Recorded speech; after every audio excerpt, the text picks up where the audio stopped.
Hi, this is Deb Saha from Deloitte. Mr. Wilden requested that I be on the meeting here just in case if there are any questions from the board. All right, thank you. Barbara, Jackie Bryant's on. Thank you, Jackie. And I asked Brian Mitchell to possibly join if he was able. Thank you. Hey, Jackie, I'm on as well. This is Brian Mitchell in D.C. Thank you. Hi, everyone. Thanks for all the work you're doing. Just thought I'd let you know we really appreciate it. I was just wondering who that gentleman was. I didn't recognize the voice. Brian Mitchell is with the Office of the Governor in Washington, D.C. This is Jackie Bryant, the Governor's Deputy Chief of Staff. And I asked him to listen in today as a couple of things are occurring in Washington that I thought it would help him put some context in so that he could advise later. He won't be speaking during the call, nor will I. This is Marie Kerr. Can you hear me? Thank you, Marie. Yes, we can. And Jackie, could you tell me again who is on the line from Deloitte? Deb, are we... Barbara, is the call live now for the board to be listened to? Yes, you're on an overhead mic. Okay, I wasn't sure where we were. So, Deb, I don't know how to spell your last name. Saha, S-A-H-A, Deb Saha. Thank you.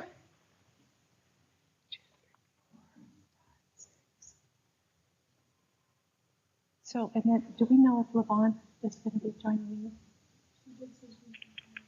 She's going to call in. Okay. Why don't we do this? Why don't I call the meeting to order now? Today is a properly noticed meeting for the Silver State Health Insurance Exchange. This is an action meeting, and that's why you've been hearing some discussion about how many members are on board, because we need a quorum if we're going to take any action.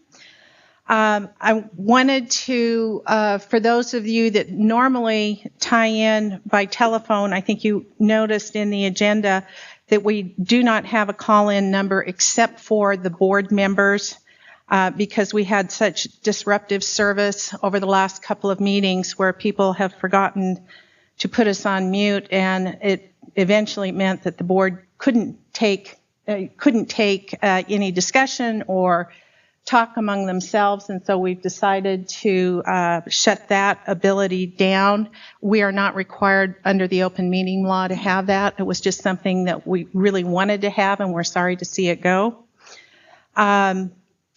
We do have our board members on, and someone, Jackie Bryant from the Governor's Office, someone from the Governor's Office in Washington, D.C., and a representative of Deloitte on the phone. I would ask those individuals to please mute your phone unless you're speaking. And since a lot of us don't recognize all the voices, if you are speaking, would you please identify yourself for the record as well? So with that, I'm going to ask Shauna DeRoos to please take the roll call and make sure that we have a quorum this morning, or I guess it's afternoon. Thank you. For the record, Shauna DeRoos. We've heard part of these, but I will go back through the entire roll call again. We'll start with Ms. Johnstone. I'm here. Ms. Lewis. Ms. Jameson. Dr. Jameson. Here. Ms. Kerr. I'm here. Dr. Ford. I'm here. Director Wilden. Yes, on the phone.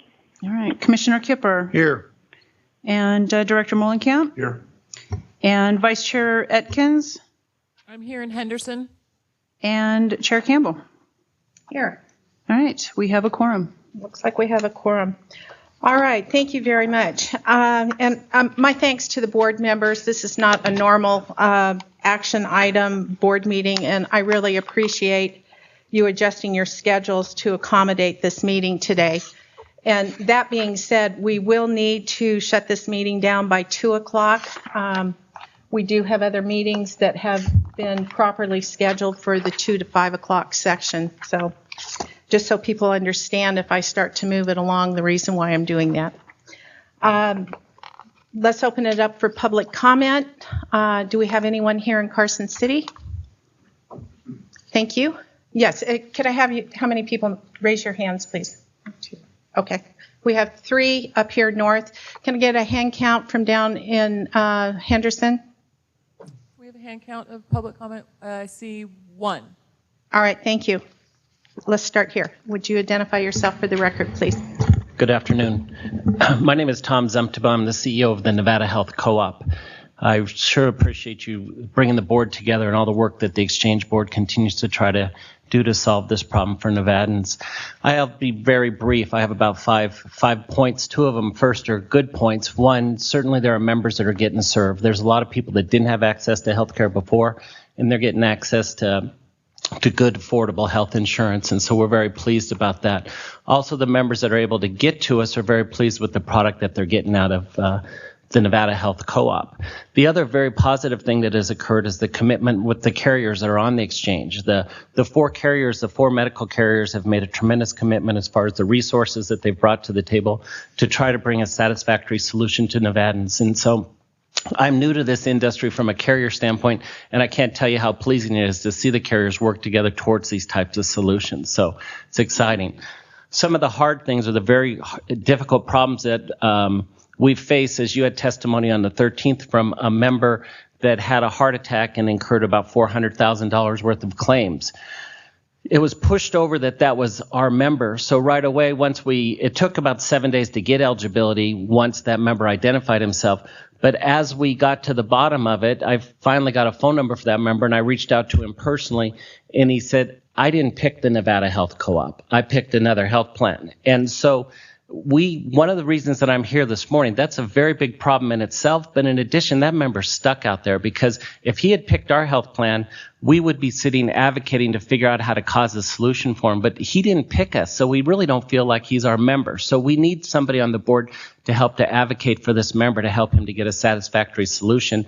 And we're just not sure how to engage to help with this gentleman. But the circumstances that he said, I did not pick your health plan. I paid premium for another health plan. And the Xerox people indicated to me at the board meeting that it would be easier if I went into Nevada Health Co-op until March, and then I became the other health plan in March. And now he has the eligibility for the other health plan. So we're really asking for your help in resolving this matter.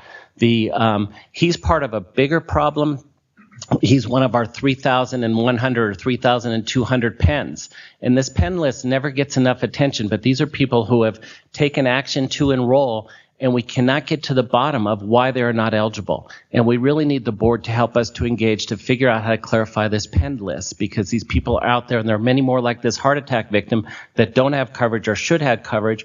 Or another problem that's occurring is they've paid their premium and never had coverage. So what are we going to do? Just leave them out there? The board needs to help the carriers to resolve this problem. The last thing that's out there is we're very concerned about all the additional expense that's now that's being accumulated towards the management of the exchange and the additional costs that will be accumulated with Xerox. In addition, because of the problems, we have less members, right? So we're going to get maybe a third of the members we projected. So by the time you spread the additional Xerox costs among those members, it's going to be very hard to sustain the cost of the exchange going into 15. And so we want you to start to think about those solutions. Again, we very much appreciate the work that the board is putting to try to solve this problem for Nevadans. Thank you.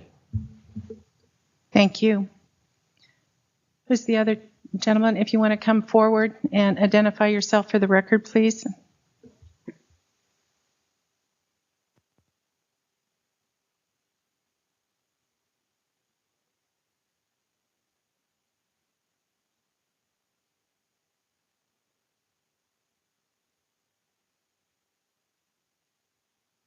Madam Chair, we cannot hear down in Henderson. It is now. I'll start over. We could ask you to start over. Okay. Identify yourself for the record. Good afternoon. My name is Jim Frogue. I'm with the Washington, D.C. and Atlanta-based Frogue Clark LLC.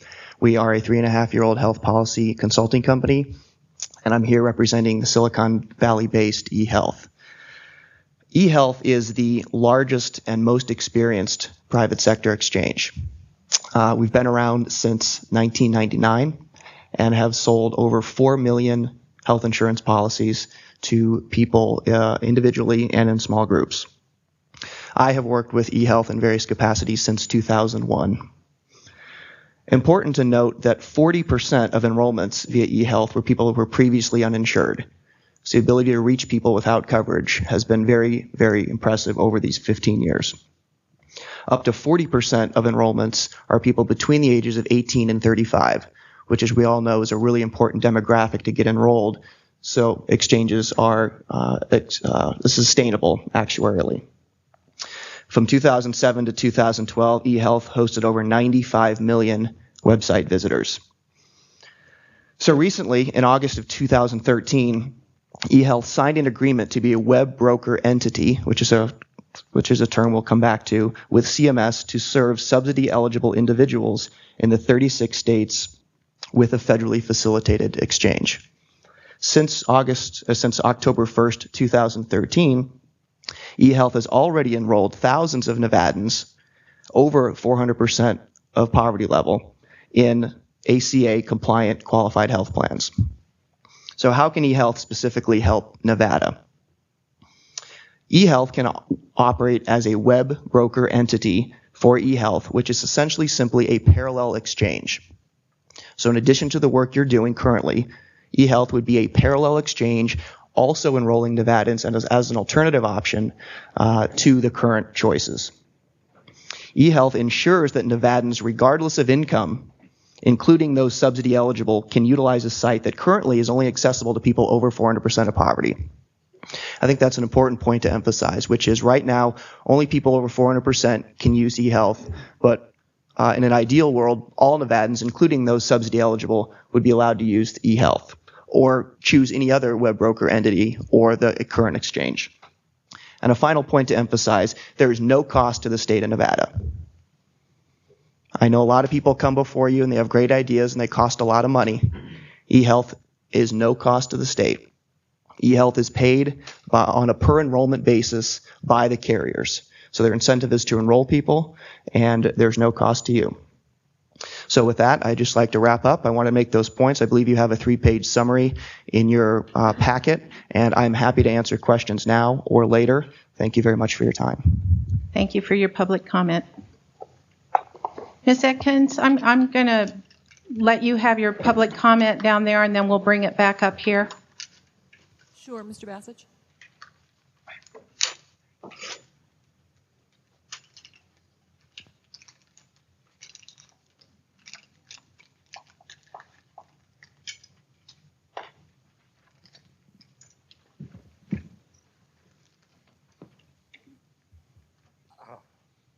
This is Marie. If you're talking, I can't hear you on the phone.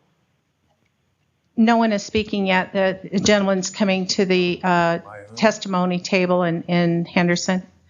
If you could, do you have your microphone on? Do I?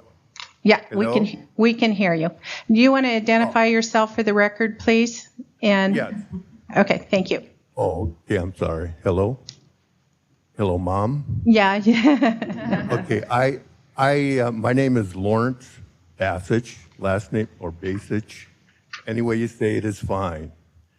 My last name is spelled B as in Bravo, A-S as in Sam, I-C as in Cat, H as in Hualapai. I am a retired 62-year-old professional engineer that moved here to Las Vegas about a year ago. And I just wanted to tell you what happened since the last time I was here. I was here 2 weeks ago. I told the story of, you may have heard it, I had a heart attack on New Year's Eve. I incurred, not suffered, but it was suffering too. I incurred $407,000 worth of healthcare costs since then, and I applied, gave payment, and received notification that I had given payment back on November 21st. I expected full coverage on January 1st. Last week, when I told the board chairman I don't have coverage, I didn't have coverage 2 weeks ago. 2 weeks ago, board chairman Barbara Campbell-Smith directed Xerox to assist me in any way they could. I spent 2 hours with Diana Longo and an assistant of hers. She said that she didn't guarantee, but she said that she would virtually guarantee that I would have health covered by tomorrow, and that she would, the next day, Friday, 2 weeks ago tomorrow, and that I would receive a call from her. I as yet have to receive a call from her. I have not received a call from her about anything. I called her about 7 times, but I've 654, who keeps track of that stuff? But I did not receive a call from Xerox, even though they said they were going to call me.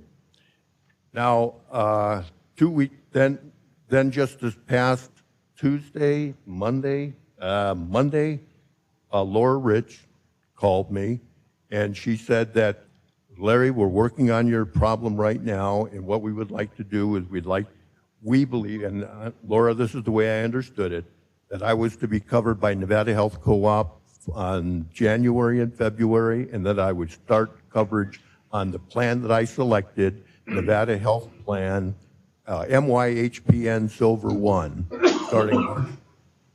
I have a letter from Nevada Health Plan saying I'm going to be covered on March 1st.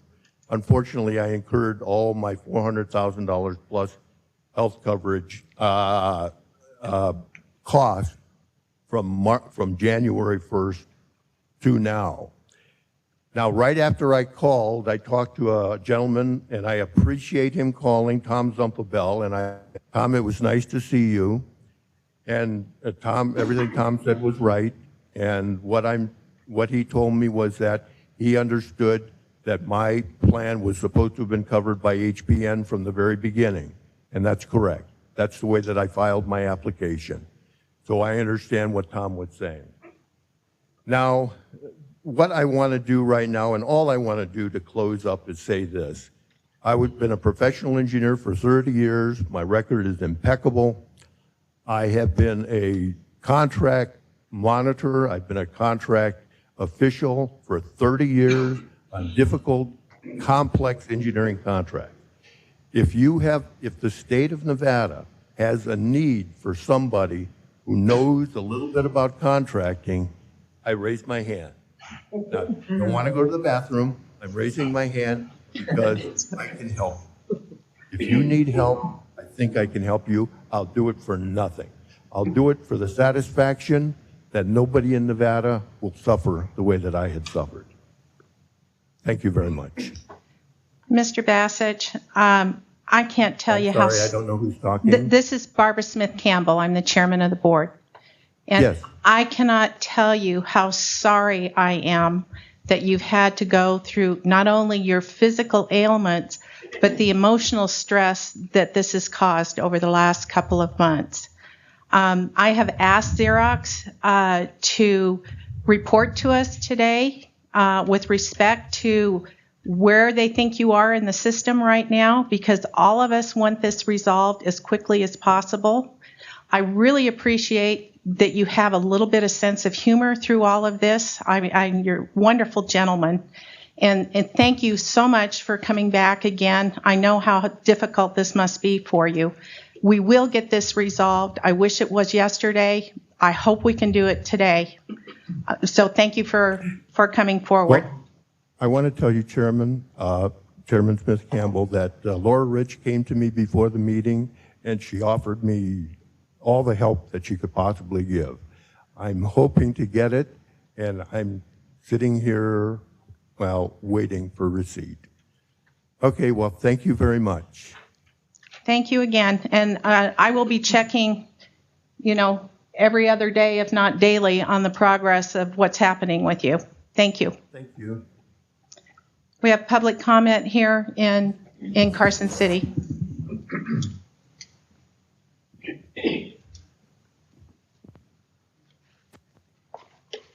If you could please turn your mic on if it's not on already. I see a green light here. Yeah, that means you're on. Pull that a little And bit. then if you would identify yourself for the record, please. My name is Claudia Lamb. I am one of the lucky people who was able to get my problems fixed, and I have insurance. But what I wanted to talk about today is Nevada Health Link, and specifically Xerox, and the way that they're failing to communicate with Nevadans. At the last meeting, we talked about some 30,000 backlogged emails that Xerox had to deal with that needed to be addressed. And I'm sure that the fine folks from Xerox will be here later to tell us how they dealt with these, and they've made great progress. Well, I got one of those emails. It was in response to one of the many emails that I've sent out over the 4.5 months that we fought to get insurance. And I actually have no idea which of my messages they were responding to, which of the problems, because this is it. This is the email. It's a form letter. It is simply a form letter email, and it routes you to the website. And when you get to the website, what they tell you is start a new application. It means nothing, and you're welcome to keep this. It's useless, and it's insulting for the people who are trying to get answers to their questions. And in fact, I did a little bit of research, and there is nowhere to go online to get your questions answered. Back at the beginning, the Nevada HealthLink website, now they have no online chat. At the beginning, in the fall, there was a non-working button on the website. You'd click it and nothing would happen. It would say, start to chat, start to chat. So instead of giving us people to chat with and fix it, they just took the button away. There's no longer a button on the website that says, go here to chat. There's telephone number and that horrific, the electronic hell that is that application. Their presence on social media, it's almost non-existent. They have a Twitter account and they have a Facebook account that get updated weekly. They are entirely devoid of information that would actually help any of us. All they do is link back to the website that asks if you want to start an application. Sometimes they give updates as to how many people have paid for their insurance. But again, this is a weekly thing. And there is no information on these sites about what to do if your application doesn't go through, no information if your payment's been held up. Direct questions. You go to the Facebook site, direct questions by customers are usually just ignored. They're answered, they're removed, or they put in general platitudes. And the events page for Nevada HealthLink has not been updated until since September, before the site went live.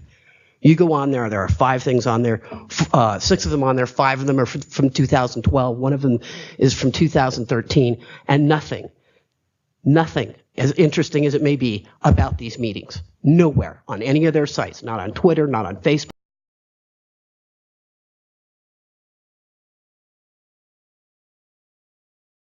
About 20 minutes, so I don't know if we're going to lose quorum at that point.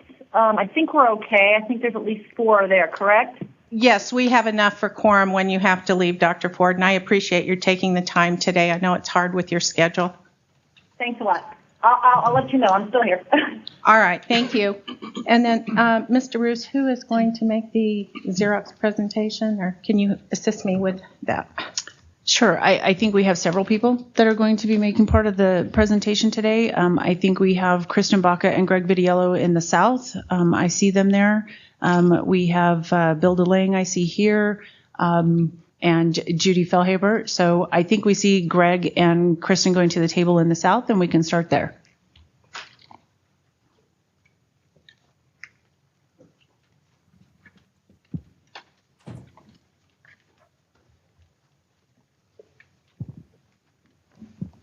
All right, if I can get all of you to identify yourself for the record, and then whoever takes the lead, start the lead on it for me, please. Let's start here in Carson City.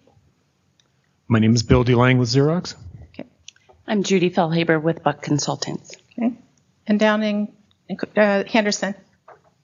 Kristen Baca with Xerox. And you Greg need to speak. With Xerox Services. All right, we could not hear the lady's identification. Kristen Baca with Xerox Services. Thank you. And again for the gentleman, please.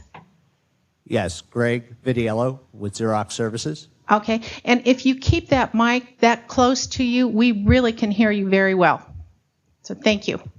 Who's going to take the lead? Okay, now that I switched to a new mic, you can hear me as well. Yes, that's fine. Who's going to take the lead this afternoon? Madam Chair, this is Greg Vidiello, and I'll be taking the lead this afternoon. Thank you. Okay. Good afternoon again. My name is Greg Vidiello. I'm with Xerox Services. I've been with Xerox Services for many years, working both in the eligibility and I need to enrollment. have you get a little bit closer to the mic again. I'm going to switch. Now try the other one because that one was very good. Okay, and I'll try to speak louder. Thank you. You're welcome. So this afternoon, I'd like to walk us through the report that I shared here with the board, as well as we were asked by Ms. DeRoos to share our plan and how we are, reorganizing our organization in order to better serve Nevadans and ensure that we are setting up for success. And also what I'd like to do is spend a few minutes discussing how we've reorganized and some of the folks that are in charge of that organization. So as we think about moving forward with the new organization, we've split our organization into several towers. One being member services. Member services is a place where folks first enter into the system. Sorry, I'm getting used to the microphone here. Enter into the system either through a phone call or through email and initially ask for assistance, and we assist them with taking phone calls and help them through the overall application process. We've also, as part of that, we think about the overall organization. We set up an enrollment and eligibility area, and that is to be able to assist clients who have escalated cases, who require special handling, and that group is led by Judy Fellharber, who's assisting me today here, and is responsible for ensuring that we're getting appropriate level of action for these consumers that have not been able to get their initial call resolved through first call resolution. As part of the overall setup, we've also, reorganized how we're handling our reconciliation and billing processes to ensure that we are, as people are coming in, they're making their payments, we're ensuring and working with the carriers to ensure that that member services folks are actually getting coverage and are actually getting their ID cards, and working closely with the carriers to make sure that they are on and covered.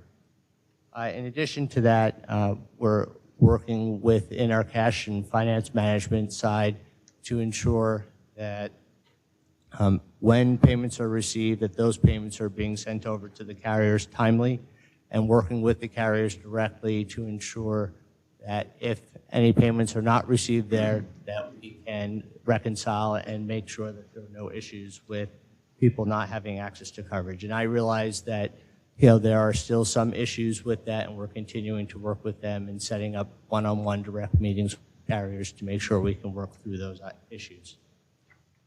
In addition to that, we've set up a regulatory and compliance area, and we're focused to make sure that we are moving towards meeting the contracted SLAs from a call center standpoint, and making sure that we're getting to first call resolution and putting enough resources on this project to make sure that we can meet the needs of the contract long term.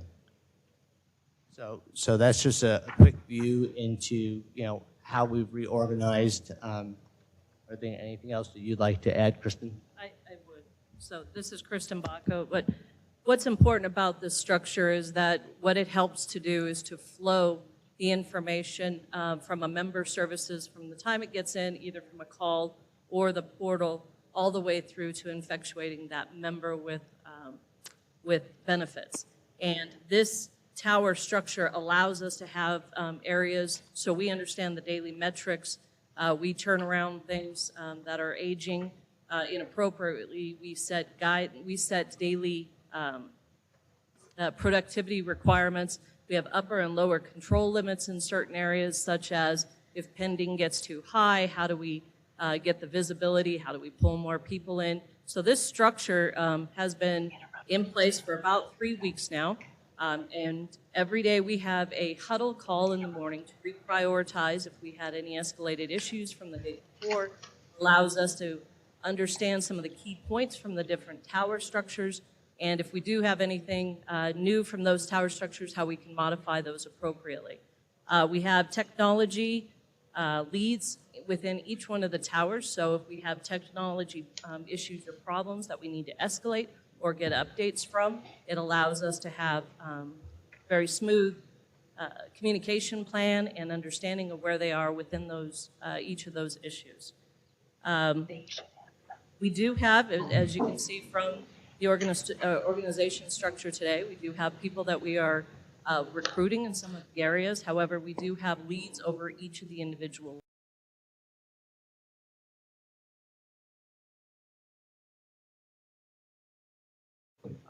Our correspondence we've reduced over the last week by, I should say, over the last month by 11,826 pieces, which represents a 42% decrease since February 1st.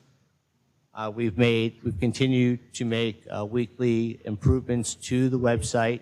To date, of the 182 critical priority 1 and severity 1 defects, we have resolved 128 of those, and I'll go into further detail on that later in the presentation.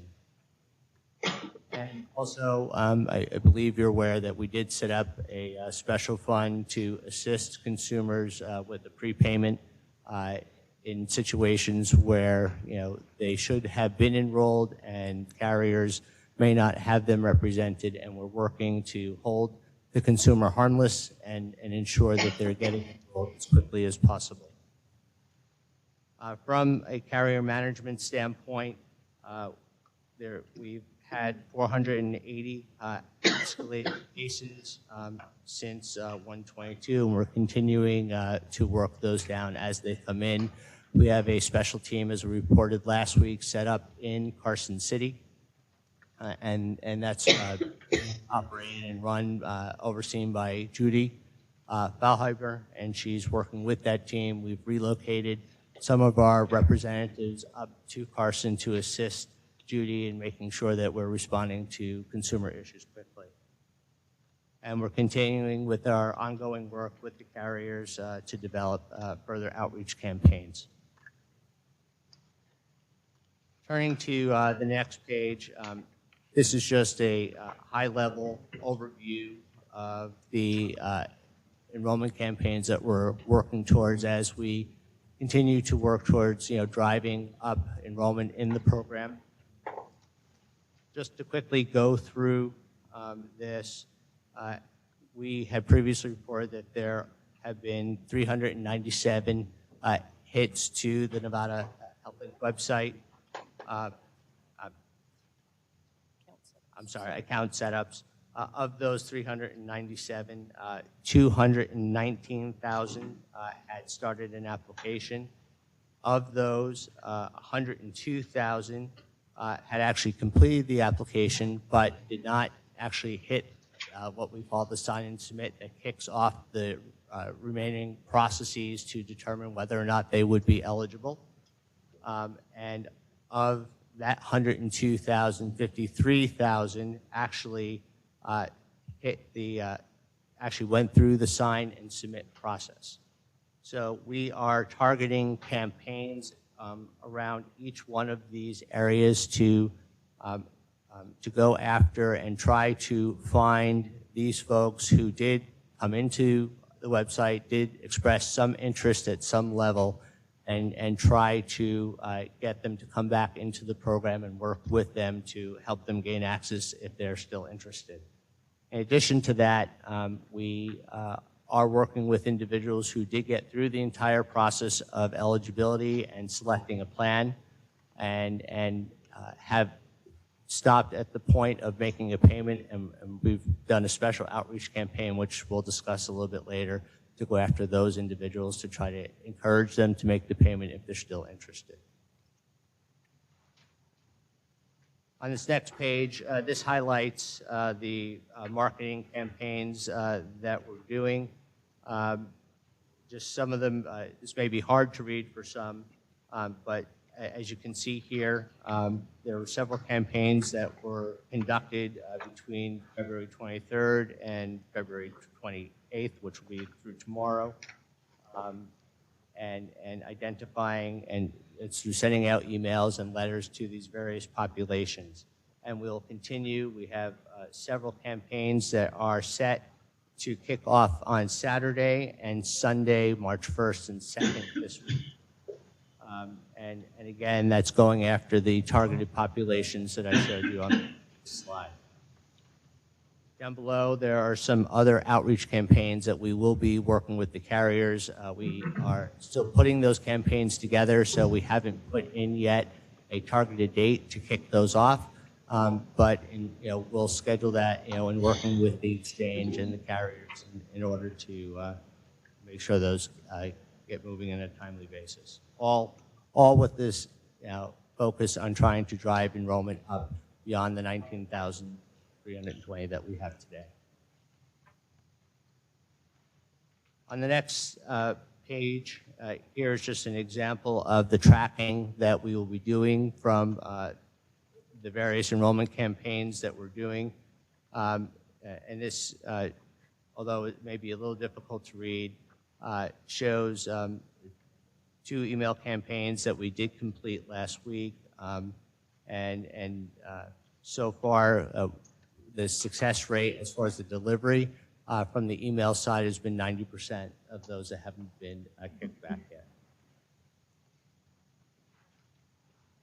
On this next page, we just wanted to put in a copy of the flyer that the Ramirez Group and Nevada Health Link have been working for an upcoming enrollment fair that's on March 29th.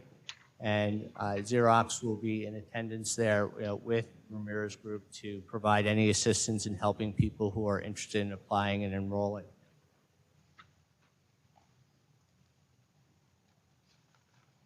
Next, we'll move into member services. And here's just, this is a report and demographic you should be familiar with. As you can see, we had a slight uptick in the overall average wait time. AWT, for those of you who don't know, means average wait time. People who have selected, once they've come into the IVR, have selected to speak to an agent. And how long that they are waiting to actually get through to a call center representative. So part of the reason why we've seen a slight uptick from the prior week is that even though as we've added 200 and up to 233 call center representatives here, we have been pulling some of those call center representatives as the phones have slowed down some. In order to focus on the inventory and make sure that we are, working through the correspondence that's been received. In addition to that, we did see a slight uptick last week in the overall abandonment rate. Those are folks who selected to speak to an agent and then hung up before actually getting to an agent. That over the last 7 days had gone up from 3.4% to 7.2%.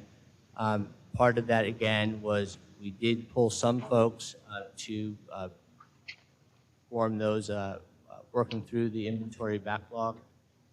And we have, as that begins to raise, we have refocused staff back to the call center. It's a balance that we continue to work as we try to work down the overall inventory. We know that as we work down inventory and people are gaining access to health care, that the overall call volume will go down naturally. This is one area. Excuse me, this is Dr. Ford. I'm leaving the call. Thank you, Dr. Ford. In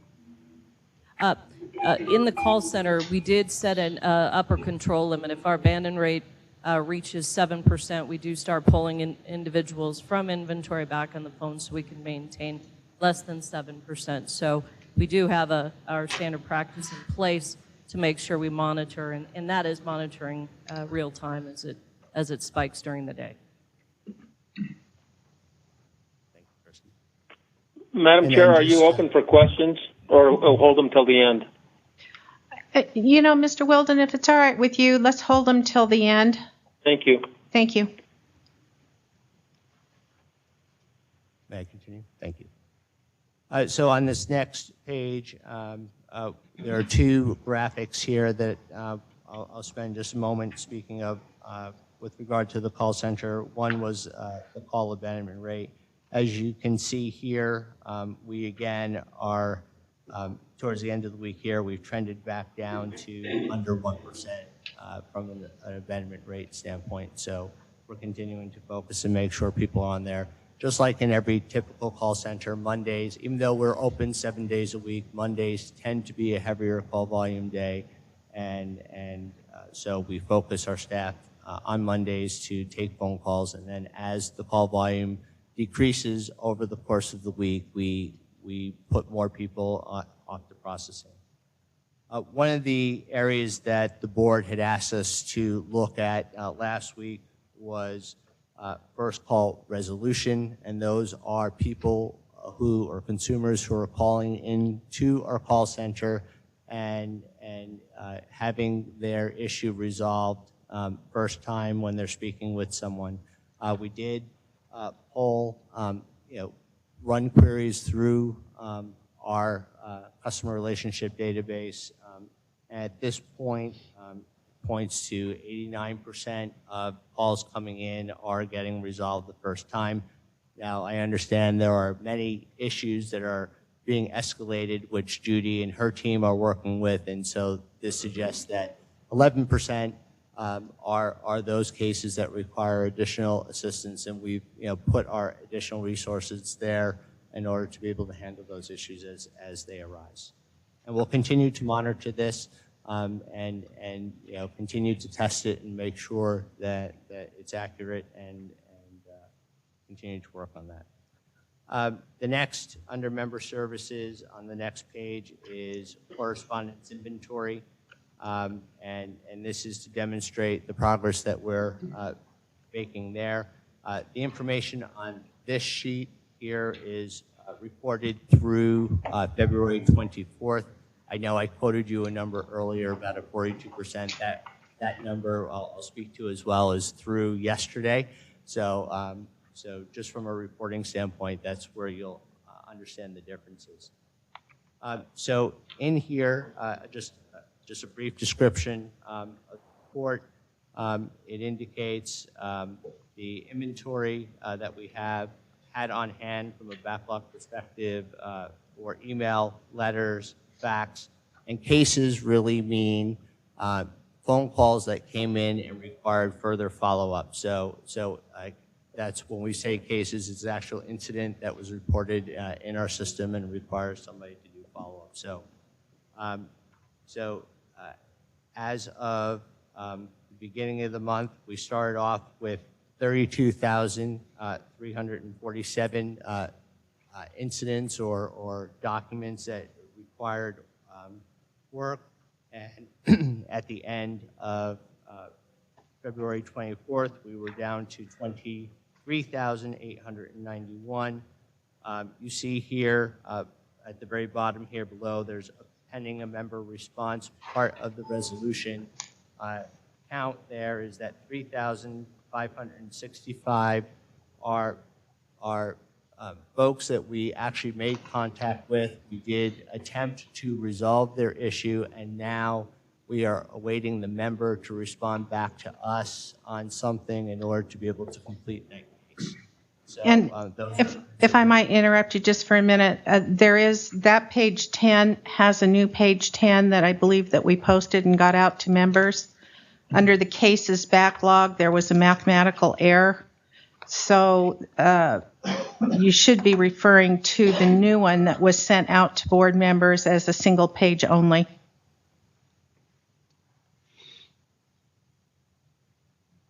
Thank you, Madam Chair. And so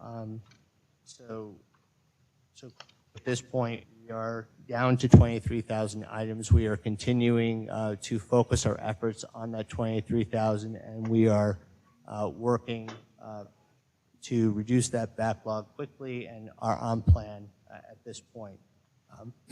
Of our 230 call center representatives, we have a dedicated team each day that are working that and keeping focus and ensuring that we have teams when the phones are shut down for the evening, that they are solely focused on processing.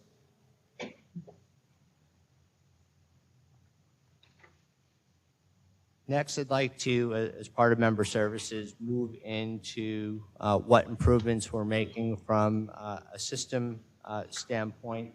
And this presentation is broken into two different sections. The first report is discussing new features that are coming online and will come online between now and the end of June. And then separately, I'll speak to the defect issues that we had. Okay. So on this first page here, this indicates the new features that are going to the system that were not available on October 1 and are coming in. One of the key areas coming in are the qualified life events processing and so that folks who already have enrollment or with a carrier are able to come and report changes in their situation, circumstance, and working to allow a systemic way through the portal to be able to do that. So we are in the process of releasing new functionalities tonight. There are 4 new features that are coming into the system, will be released tonight into test, and there are several features as we move along. March 6th, there's another feature release, as well as on March 20th. By the time March 20th hits, we plan to have all of the qualified life events available in the system, assuming we successfully complete testing with the carriers.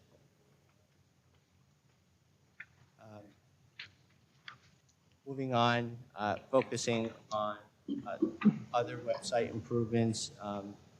As I think we reported to the board a couple of weeks ago, there were 182 total Severity 1, Severity 2 defects, which were affecting consumers in areas such as the applied tax credit, cost share, benefit plans, and enrollment payment issues, as well as 834 and 820 electronic data file transmissions between us and the carriers. I'm happy to report, to date, while we have solved 128,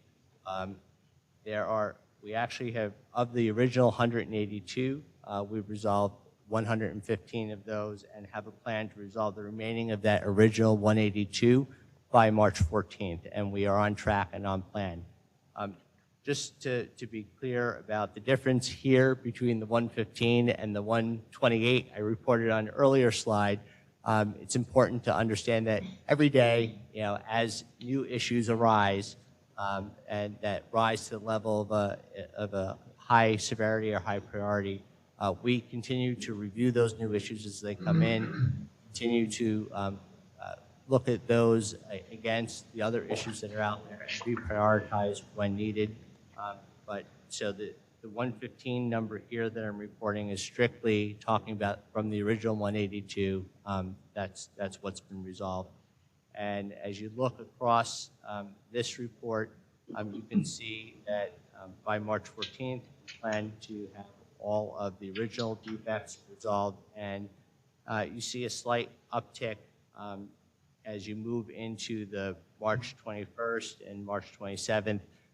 This is based on the expectation that new features will get delivered, and as we release new features, we do expect a certain number of issues that will come up. Really, we will continue to keep focused on those issues as they arise and have a plan to resolve them quickly with dedicated teams to do so.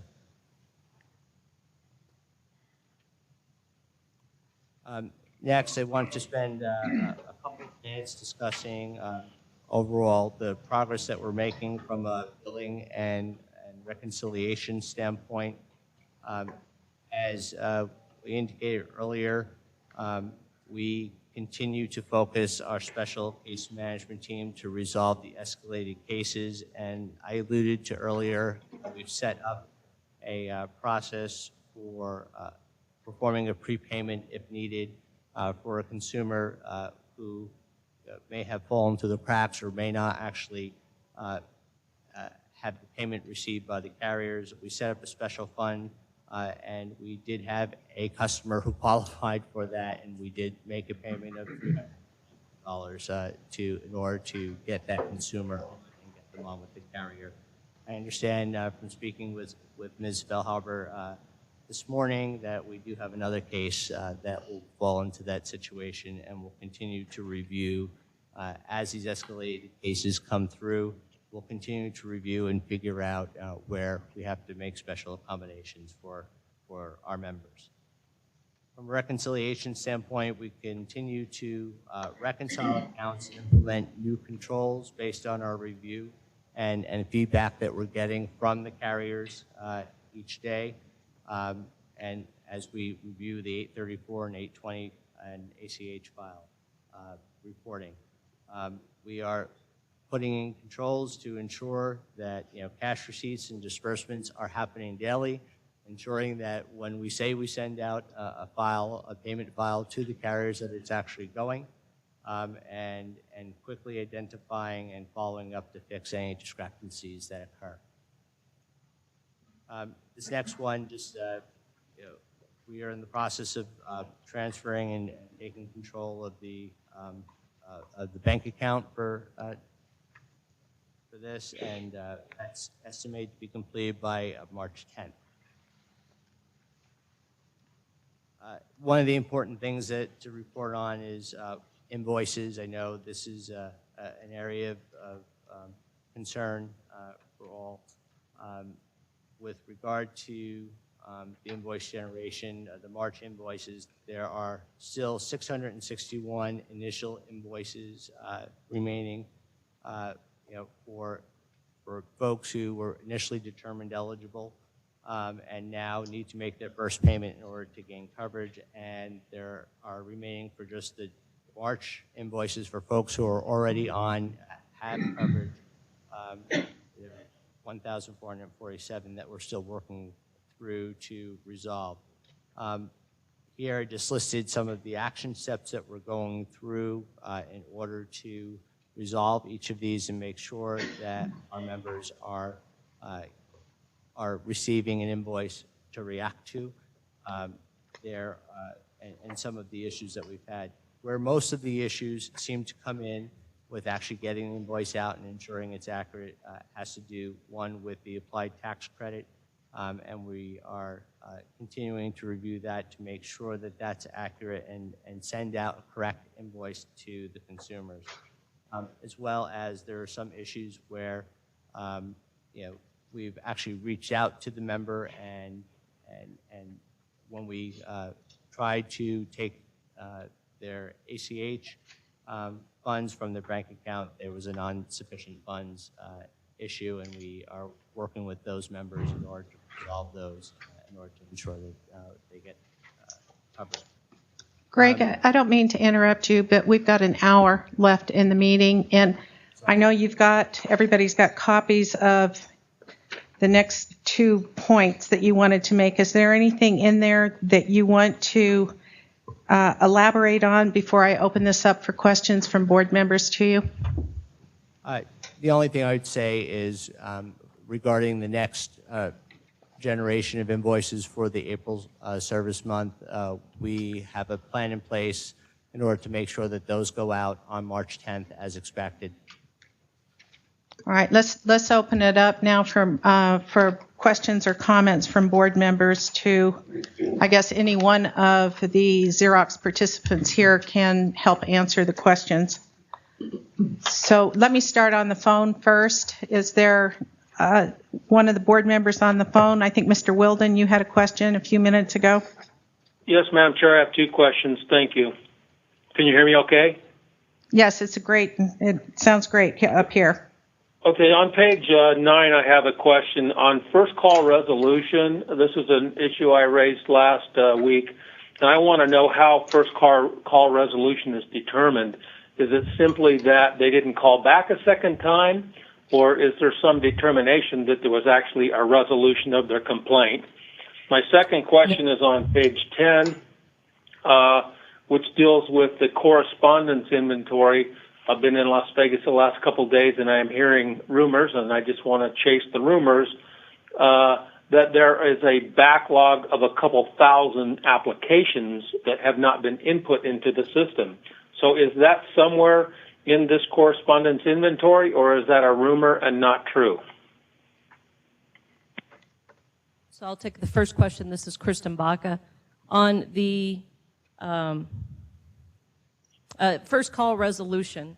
First call resolution in our standard practice is when we receive a phone call and we resolve the member's question, we close that CSR and that call is resolved. That's how we count that. If it needs to have an additional review, outreach, or research, those stay open and those are part of this inventory. Second question is the inventory. We don't at this time, and we can break it down to how many applications we have sitting in the system. However, our inventory view that we are giving you today does not have an inventory count of open applications within that inventory. I'm not talking open applications. I have heard that you have paper applications that have not been keyed into the system. We receive paper applications on a daily basis, and we are working those through our inventory process. How many are backlog? I would have to get that count for you.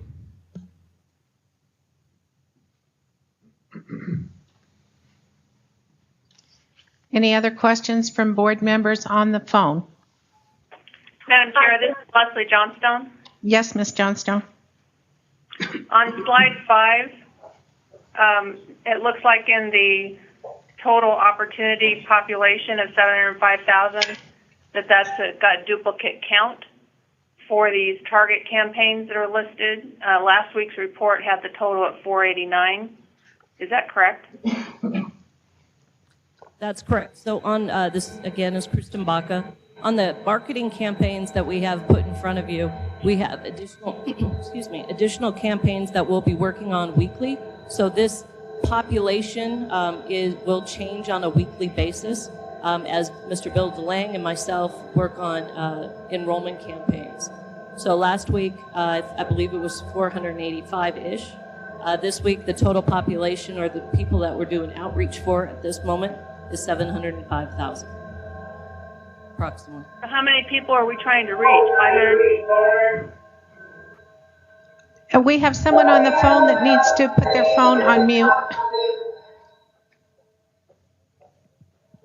Do you want to try that again? We need participants on the phone to put their phone on mute.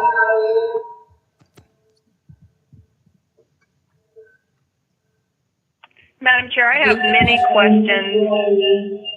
Doesn't seem to be any of the large issues. Because of the phone issues, I'm going to go ahead and have Xerox complete. I apologize, I could not understand that question. Judy, Ms. Johnstone, if you can text it to me, try doing that. I'll send my questions in writing.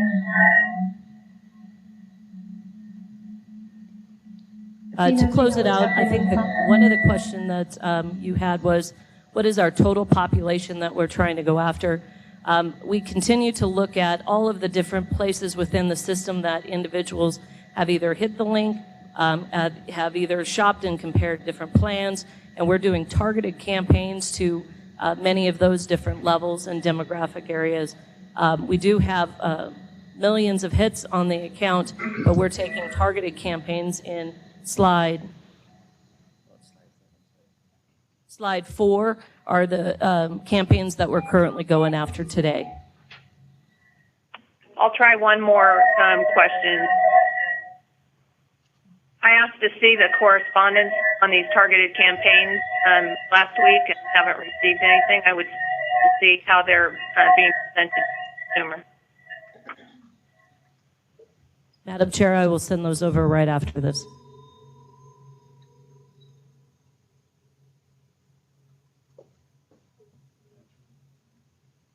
Go ahead. Thank you, Jeff Mullenkamp.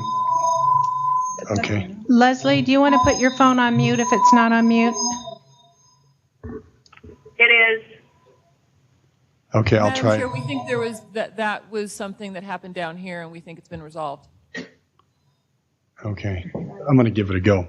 Can you hear me? Okay. So I had two questions as well. The first question, it looks like everything I'm seeing is how we're addressing backlogs. I don't think I've heard anything about how a new applicant is getting through the system. You know, what is their experience for somebody who's newly trying to enter the system and go through it? What kinds of problems are they running into? What kind of roadblocks are they encountering trying to get through it? And so I'd like to hear something about what the success rate of a new applicant trying to get into the system is, if somebody can answer that. So, Mr. Bill DeLang, would you mind talking through the audit that you completed this week? Sure. Good afternoon, Bill DeLang with Xerox for the record. Over the past several days, we have conducted our own internal audit research with a few of our CSRs on brand new applications that they are helping individual members with. And we did a random sampling of several CSRs on new applications over the phone. And the success rate that we're seeing right now is between 80 and 90% on the small targeted CSR new applications just this week. Can you tell us how many new applications went through the system and are fully paid as of last week? I mean, in that 7-day increment, how many new people came on board? That target was roughly 50, I believe 48 to 50. I don't have the exact count, but it was 50 new applications. And about 90% of those did make it all the way through to payment. And we will continue to conduct our own audit. We want to see where somebody might be held up in the system for maybe a payment issue, maybe it's a sign and submit. But this random sampling, it was a pretty high success rate. With 50 a week, we're never going to get. No. The 50. I'm sorry. No, the 50 was just a random sampling with the CSRs. Okay. No. My apologies. No. Yep. Madam Chair, this is Lynn Atkins. I don't understand the answer to that question then. So what was the week? What were the numbers that week? This is Greg Bidiello, Vice Chair Atkins. Actually, what I'd like to be able to do is go back and actually get you the actual figure. We didn't come prepared with that specific figure today. So what Mr. DeLang was speaking to specifically was just the independent audit that we had done yesterday and the day before. I think Mr. Roos has a number here, or Greg, we can't hear you. Can you hear me now? Thank you. You're welcome. I think Mr. Roos has a number that might be helpful for Mr. Atkins. So Lynn, Mr. DeLang was talking about the random sampling that he did with the 50, and he was talking about a success rate of 90% of getting that random sample through from beginning to end with no complications. I believe the question that the chair had was how many week over week that we had enrolled successfully, and we were able to believe, my understanding is we were about 2,000 week over week from last week to this week. I can get you that exact number, but it was definitely more than 50. Thank you. Mr. Mullenkamp? Thank you. I just had one more. Maybe it's an observation, or maybe it turns out to be a question, but I heard a discussion in there of trying to do more new functionality, and I'm just kind of wondering if we're still having trouble getting the basic system to work. Why are we spending much time and effort on new functionality? And maybe I didn't quite understand it, but it sounded like there was some effort going into trying to put some additional features in play, and I'm just curious why we would spend time on that if we're having trouble just getting the pens enrolled and things of that nature. For the record, this is Greg Bidiello with Xerox. I'd just like to address Mr. Mellencamp's question. Mr.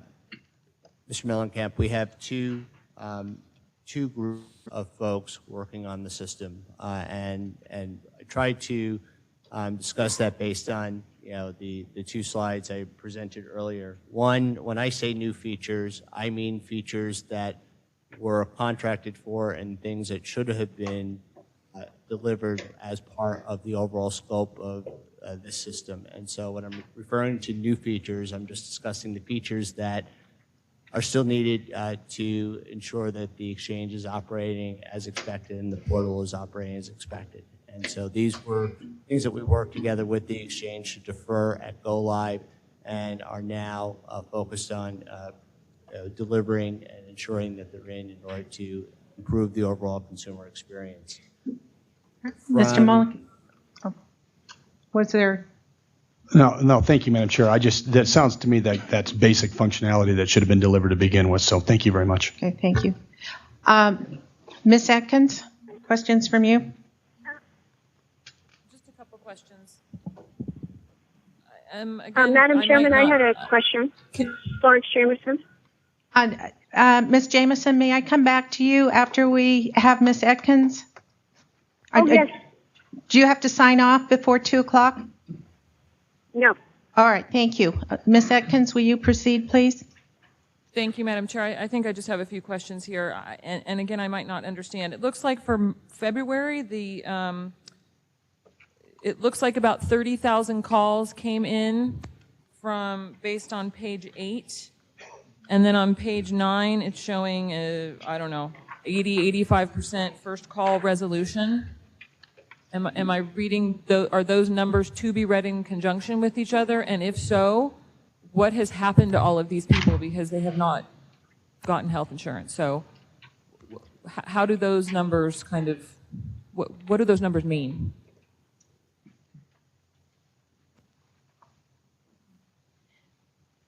This is Judy Fellhaber, and I'll just make a casual comment.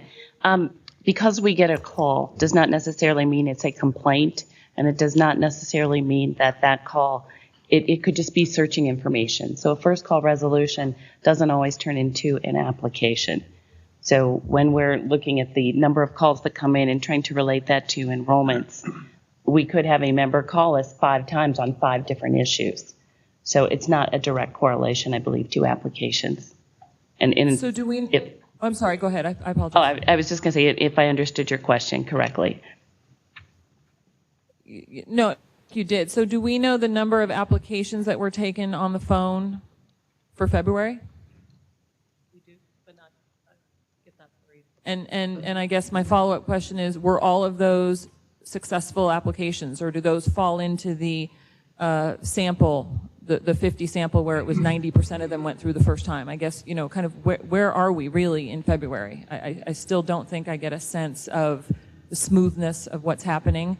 So I would like to know that information. And then as a follow-up, I have my consumer assistance subcommittee meeting after this, and one of the things we're going to be talking about is, what do we do about advertising the exchange for the next 30 days? And I get, and I'm glad that part of Xerox's response is to start targeting a lot of these folks. So my overall question is, if we do a full-blown comeback PR campaign in March and you do yours, let's just take this 102,000 people that have completed applications and not signed.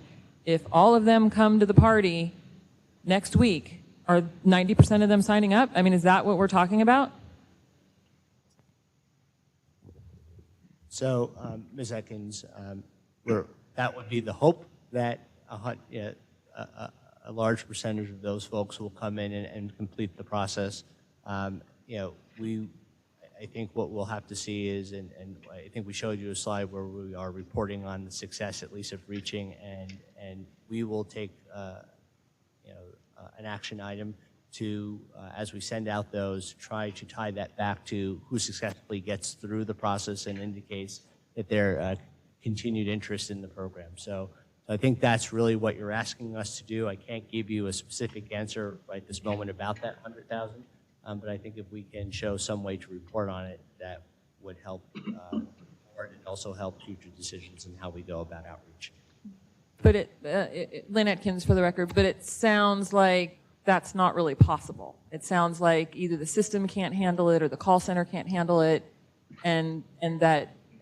So I'm trying to figure out if the technology and the call center is matched up to these very large numbers of people that have made inquiries or requests or started applications, very large numbers, which to me show that we probably could have hit our 118,000 had everything been working. So my question is, if we really spend a lot of time and money in the next week or 2 weeks to get all of these people back, can they get through that system, or are we going to then have the email backlog at 20,000 and the paper backlog at 50,000, and how's that going to work? Right. So there's a few moving pieces there. So let me answer quite a few of them. The independent audit that we did was to help us to understand how successful we are getting new applications through the process. And with the hit rate of 80 to 90%, it shows us that we're getting them through our process as planned. The others might be an outreach for additional information, or we might have additional research that's required to complete that application. So we are getting them through. So our campaigns that we're trying to support to bring on new members, we want to be able to do that in a way that are targeted towards getting the right people who have been in the system, shopped, enrolled, and now we want them to submit and go through the final of the process. We are ready to take on those individuals because of our inventory plan that we have in front of you. We're going to continue to reduce that as these campaigns continue to pull forward. So as our inventory is freed up, those individuals will be able to take on applications over the phone and through a paper process. Did that answer your question? Yeah, I mean, it's your answer. I don't know that it answered my question, but it's your answer. One final follow-up question. So I'm assuming internally the Xerox folks have your projections of what you think is going to happen by March 31st. So what is the projection that you are working towards that you believe you can enroll? So our projection that Bill and I are working very hard to go after is 150,000 members enrolled by March 31st.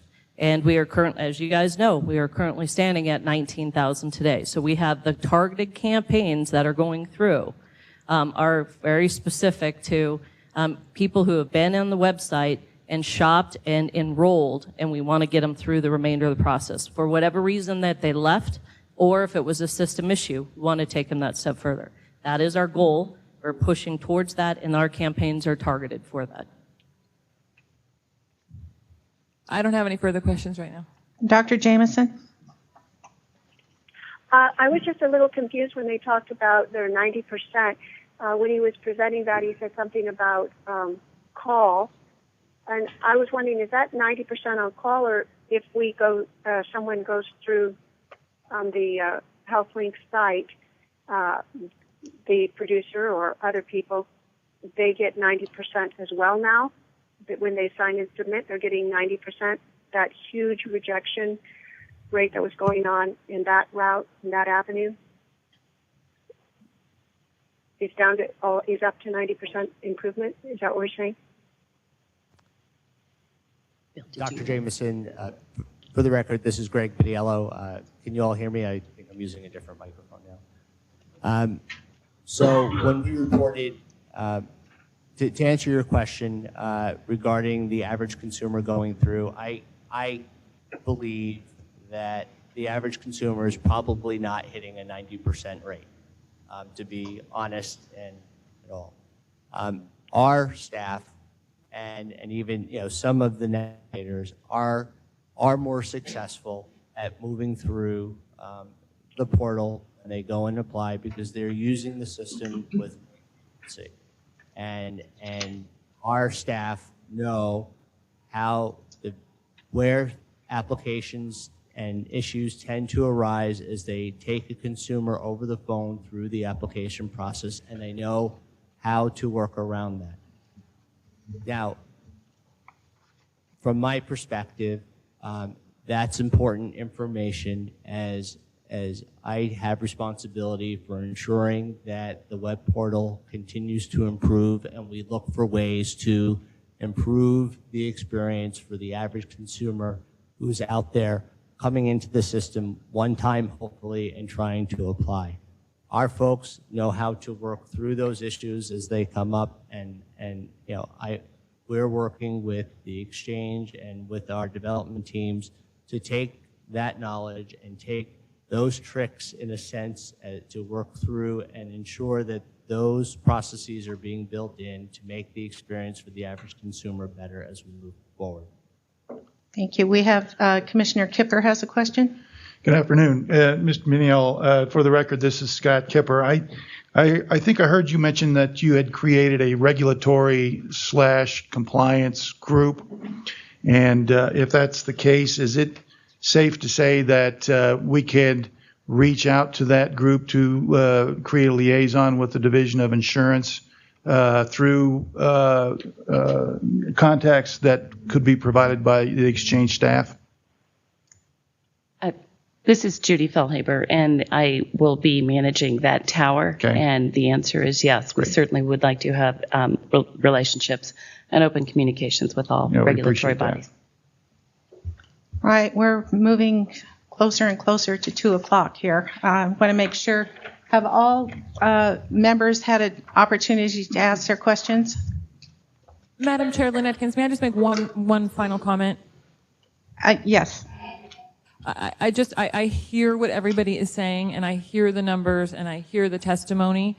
I just continue to think that it does not true up with what I'm hearing from other people, the navigators, the brokers, the agents.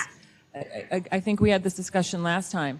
They are still frustrated with the system. They're still having problems with the system. And so it doesn't sound like there's still a synergy or an understanding of a lot of these basic problems. And the 150,000 number, I guess, yes, if that's the goal, that's fabulous. That doesn't seem to me, based on, I think it was 1,000 or 2,000 this past week, that's anywhere reality. And so I just continue to be troubled by, I continue to be troubled. So Madam Chair, I would echo what Ms. Atkins said. I'm hearing the same thing in my last 2 days down here in Clark County. Thank you. All right, and then I want to just ask one question going back to page 4. Where you say applications completed, not signed, signed and submitted, and you've got 102,000 and 53,000. I keep hearing time and time again that when consumers run into a problem, they're asked to go back in and re-enroll under new numbers, not twice, maybe 3, 4. I've heard some people going 5 times in. Are you confident that those aren't duplicates, triplicates, quadruplets of the same person that you're chasing?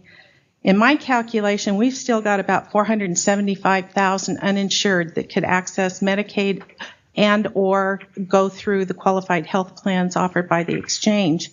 And I hope you're not chasing ghost people in those numbers. Madam Chair, this is Greg. Pardon me? I'm sorry, I thought you might be done. I was going to react to your comment. Okay. So understanding that as we are putting these campaigns together, there is likely, duplicates in the 219,000 number, and as we go through and we define our campaigns, we are removing those duplicates from the campaigns as we go through and send out the targeted emails and letters.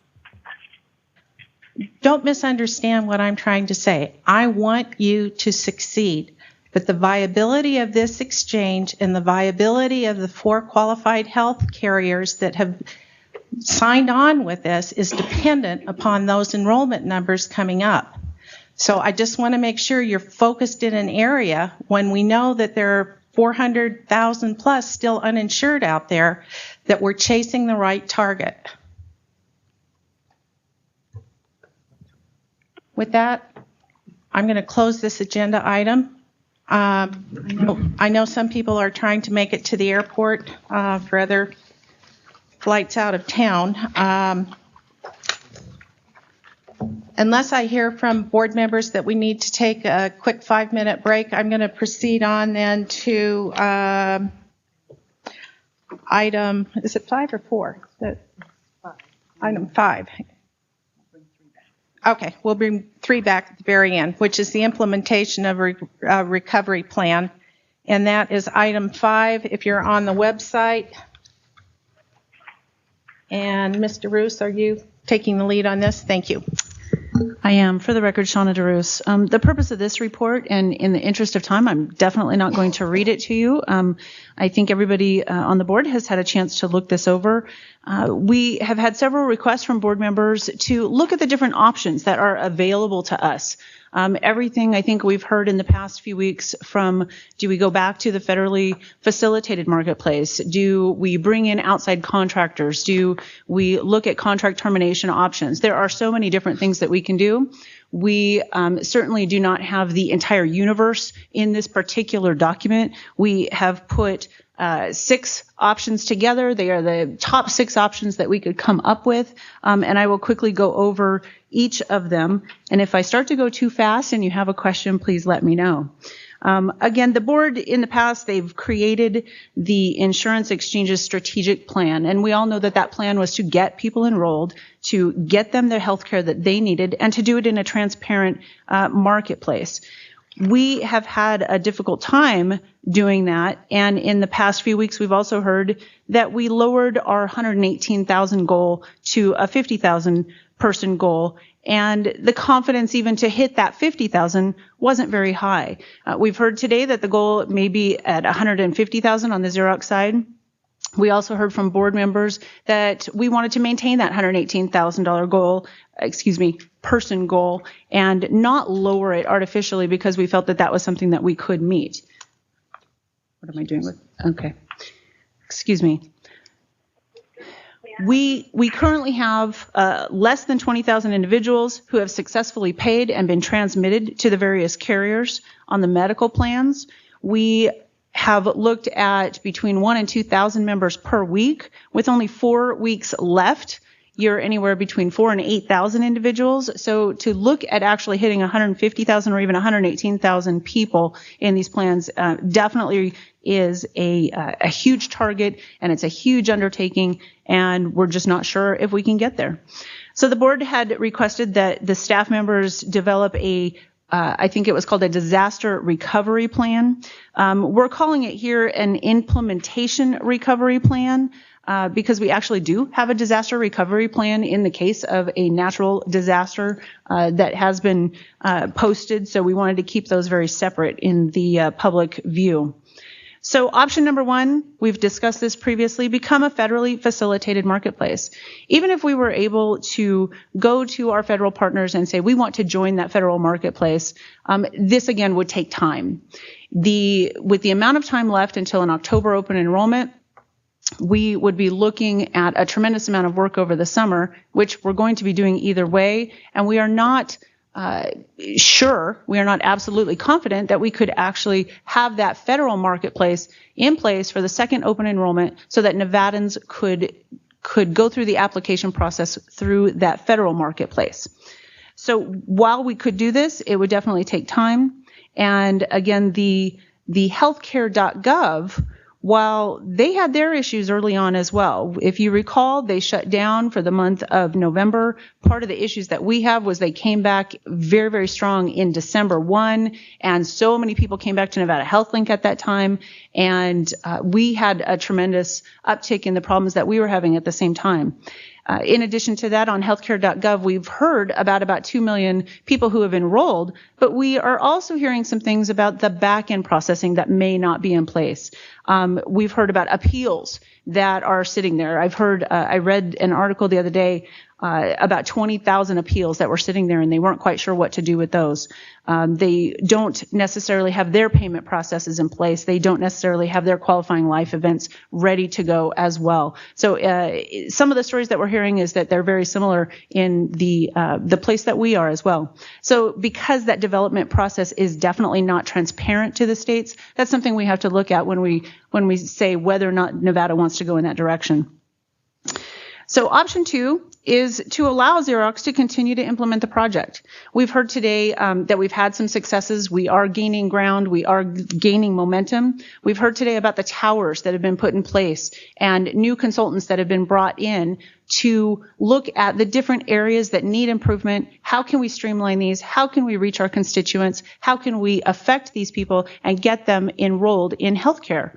So I think that looking at that, you also then have to look at the other side. You also have to say, well, it's working better, but we still have problems. Again, we don't necessarily have all of our qualifying life events on the Xerox side ready to go. It's very difficult to change a plan. It's difficult even during an open enrollment to add a family member or remove a family member from a current plan. So the systemic issues within especially the finance and the electronic data interface buckets or towers, those spread throughout the entire business operations solution or the BOSS. And so we need to look at those items when we're looking at the viability of having Xerox continue forward.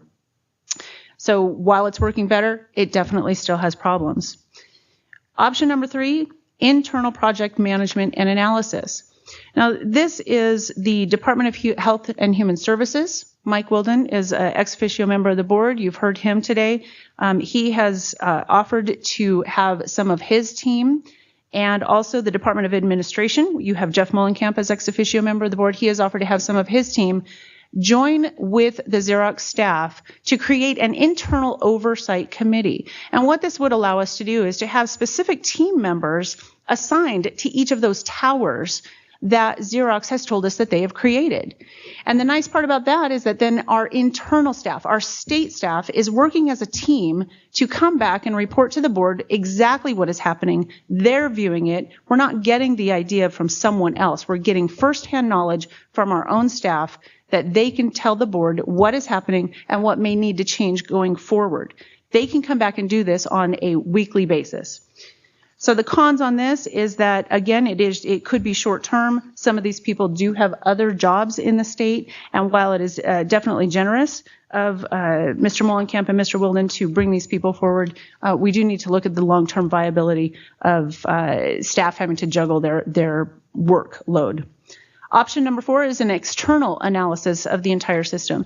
I believe we heard from Mr. Wilden last week that we could bring in a contractor such as Deloitte or such as other contractors in the market to do an analysis of what's going on in the system end to end.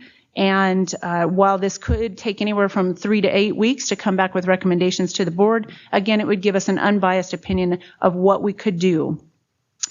Utilizing a third-party vendor would also give us an opportunity to, Xerox could continue while that analysis is going, and we could see improvement during that time and incorporate any assessment changes or opportunities along with the continued momentum that we would gain. Option number 5 is to change out just certain parts of the solution. If we say that the application part works well, but the finance part doesn't, or the EDI part doesn't work, maybe we can look at those particular pieces being changed out for other pieces. So again, part of the assessment that the internal staff or the outside vendor could look at is a piecemeal looking at where we can make the changes to have the most effect. And option number 6 is to terminate the contract either in whole or in part. If we've completely lost faith in Xerox, if we feel that going forward with this is no longer viable for the state of Nevada, we can work with our Deputy Attorney General's office, Deputy Attorney Generals to formulate a plan of action. We can accomplish a termination either with or without cause. Timelines differ in each situation. There's very different opportunities for the state to go down that path. You also can look at terminating part of the contract. Perhaps we want to keep the call center. Perhaps we want to keep the application process. There's very different things that we can do there and negotiate going forward with Xerox in that manner. this would definitely be taking a hard line, and it could deteriorate the relationship that the state has with Xerox, and they may decide that they don't want to go forward in that manner. So I just wanted to point that out. So we were asked, actually, to get together with the staff of the Exchange, Health and Human Services, and Administration and review all of these options and discuss in bringing them to the board. We were actually asked to make a recommendation of specific options to the board. And our consensus was that Xerox, we felt that to implement option number 2, Xerox continuing to implement the project in conjunction with the internal project management, putting our internal staff in each of those towers and bringing information back to the board, while continuing to explore external analysis of the system, perhaps going out with an outside vendor, would probably be the most expedient option so that we wouldn't lose the forward momentum that we have right now, and yet we do get an unbiased view of the outside. So that is our recommendation, and I'd be happy to answer any questions. Before I open it up for questions, I would like to ask Mr. Dan Gustafson to join us at the testimony table. Mr. Gustafson heads information technology for the state of Nevada, and I want to thank you, Mr. Molenkamp, for lending us him for the past couple of days. And if there are questions that get into a little bit more detail in the IT section, would you help walk us through that as we develop some questions?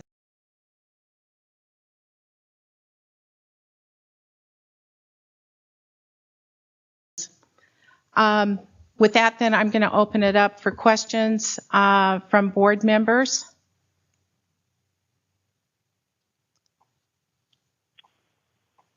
No, and we were late getting this out. This was developed over the last couple of, well, it's been 5 days since our last meeting, so this has been developed in between that time frame, and a lot of people have wanted to help develop this plan for us. So, Madam Chair, anyone? Yes, if Mr. I might, Molenkamp, Jeff Molenkamp for the record. Am I being heard? I guess. I guess I have a couple comments. One, I think option 1 being a federally funded marketplace. I think we're not there yet. I really don't think we should be there yet. I also think that at this point, terminating the Xerox contract is probably not in our best interest, and so I would exercise caution in either one of those two options. I don't think that we should be at either one of those places just yet, but I do think the other options all deserve and warrant a lot of discussion. But I would agree with you. I think the federal option is the worst case scenario. It has to be part of the discussion, but I do believe the culture of Nevada is to stay independent from the federal government as much as we can. So I would agree with you. That would be the last place that I, as a board member, would like to have us go. Do we have Madam any? Chair? Yes. Is that Ms. Atkins? Yes. Yes. I would agree. I don't think that there's really been any serious discussion about going to the federally facilitated marketplace. So I would also suggest that that be taken off the table at the moment. If the question is, are we here going to vote to terminate Xerox's contract today, I would think that we would definitely need to hear from the Attorney General's office and kind of, I don't think that the board would be able to do that today. But if that in any way suggests that I personally have any confidence that this ship is in the right direction, it is not. I just continue to think it is not. The report today did not make me think we were really going in the right direction, and I don't like saying that. I too, my preference is that all of this works and that Xerox could have come in today and said, hey, we've got 50,000 more people and we're going to hit, and I don't see the reality in the presentation that was made here. So I continue to not have faith in Xerox, and I'm not sure which of these other options helps steer the ship correctly. And so to those of you on the board, primarily who have experience in this, I would love guidance. Madam Chair, this is Leslie Johnstone. Yes, Ms. Johnstone. I think it's very important to bring in external resources that would be able to, with the experience in both large IT implementations and the health insurance industry, to do the critical analysis on what is working and what's not working. I think it's very important that that be done quickly by the external analysis, external resources.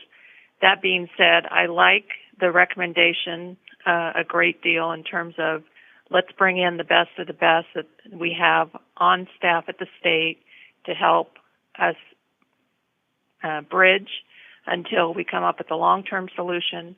But as was said, they all have full-time jobs. And so while they can benefit the process, I think we need to get the external resources on board very quickly. And I don't know who that is, so that would need to be vetted out, but that's my position. Any other comments from board members on the phone? Madam Chairman, it's Florence Jameson. I would just agree with the two last speakers that I don't think we're prepared in many ways to actually vote on action on Xerox. And I would also agree that we haven't heard the most positive and reassuring feedback today, although I am impressed that they have done a lot of positive things, such as getting down their severe defects from 182 to 108, and that their on-call application process is going much faster. But there's still so many other issues, and the one that is of a concern is they're seeming to do better with their IT stuff, but I'm wondering how much they have their finger on the pulse of their city and their clientele and who they're reaching out to, because it doesn't seem to be realistic to be saying 150,000 applications. I just can't understand what they're thinking. Even if they thought they had the capacity to manage it, knowing our population out there and the people, the number of incomplete, and as you pointed out, was one of my very same questions, how many of the 102 incomplete or the 53 signed and submitted are not duplicates, and that maybe, we still don't have enough people actually interested. It's not just a lack of the application process. So I would agree with what the other two have said at this point. We need to bring in any good consultants that we can and get some IT review to listen and see what we can do to try to maximize our last 30 days and hope with the improved performance that is going on that more people will recognize this and reapply or apply again and hope for the best until we get to that March 31st and we can reevaluate again. Ms. Kerr, do you have any comments? Maybe she had to drop. Unmute your phone if you have it muted. Oh, I'm sorry. This is Marie. I do agree with staff's recommendation. I think that having an outside person come in can give us an unbiased and objective view, and I'm not sure that we're seeing that at this point with Xerox. But the second thing is having the state staff, those who are personally invested in the state. We know they have full-time jobs and probably more than full-time. But they really do give us a perspective that you can't get from an outside consultant. And they're certainly boots on the ground and able to shepherd things towards resolution if we come up with a major problem. And I do view the gentleman who spoke first as a major issue. We shouldn't be seeing those at all. And that was the gentleman who spoke in the public comment. And they can shepherd those to resolution much better than an outside consultant could. So there's my thoughts on it. Thanks. Mr. Gustafson, do you want to weigh in on some of the comments? Thank you, Madam Chair. David Gustafson, for the record. I'm the State Chief Information Officer and also Division Administrator of Enterprise IT Services in the Department of Administration as Director Molenkamp is here. I think there's a couple of things that I would want to say. First of all, I thank you all for your service. This is a monumental task for any board, especially a voluntary one. And I would like to make myself and my staff available to the greatest extent possible to see this initiative forward. This is a very important initiative for Nevada, and I think it deserves all the attention that we can possibly give it. So committing myself and my staff to that, I think there's a couple of things that really should be paying attention to. And one of them is these are really big enterprise projects, and these are very complex and they're very comprehensive. And so if you want to change horses in the middle of the race, that sometimes that comes with a certain amount of risk. So I want you to keep in mind of that. Second thing is I'm an IT guy, right? So I'm going to speak from a technology perspective. I see you have short-term problems that need to be mitigated until the enrollment period is closed. And then also someone needs to be looking at the longer horizon, which is the October date when renewals are coming due and when the whole system needs to be up and running again. And so I would look at it as what is the best way to mitigate short-term risk, and then how do we prepare a system for October? And I would just want to put that out there for the board to just keep that in mind as you're looking at some of these options, that is certainly the way that I would look at it. And if you have any questions or you'd like to ask me anything, I'd be certainly ready to do that. No, but do you concur with staff's, at this point in time, knowing what you know, the recommendation that staff's making to us?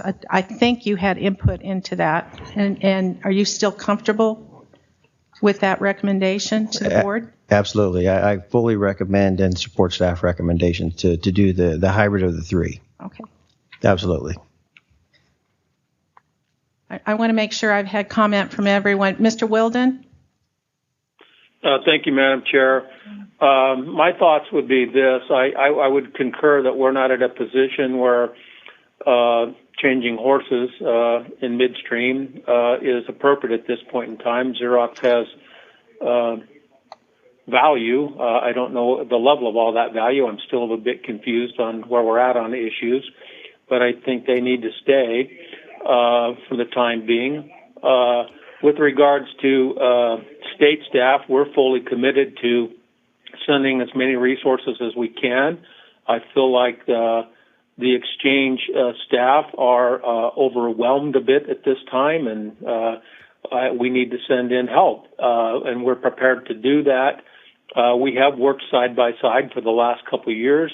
We're not starting from scratch. We have obviously been partners.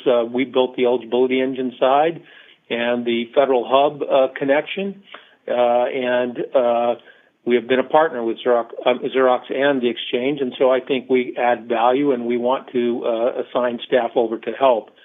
With regard to bringing in an outside vendor, I absolutely think we need to. I still do not feel I have a comfort zone of what is working and what isn't well, and my recommendation would be to bring in Deloitte. I have circulated a proposal that we have worked on, or at least a draft offer to the board that we could do that with Deloitte. And why I think it ought to be Deloitte is, again, they've been in Nevada for the last couple years. They worked with welfare to build the eligibility engine and the hub. They're aware of the interfaces, so they're not starting from scratch where other vendors would be starting from scratch. And I think we need to get an independent assessment of exactly where we're at and whether we need to change things going forward. The biggest thing, in my opinion, that we need to change is premium aggregation. I don't think we have the horsepower or the technical expertise to make that work. At least that seems evident to me. So that's what I believe we should do. Thank you.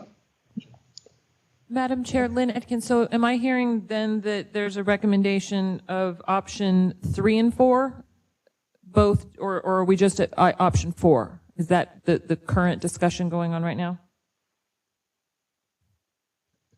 Actually, if you go to the page 7 of the recommendation, I think it's a combination of the 3 that Xerox continues to implement with an internal project management and analysis team from the state, and then we explore external analysis by a third party. I would think that if we're going to do this, I don't think option 2 is necessarily an option because it's just leaving everything as is, and I would not support a vote on all 3 of those. As I'm listening, I would support a vote on option 3 and 4.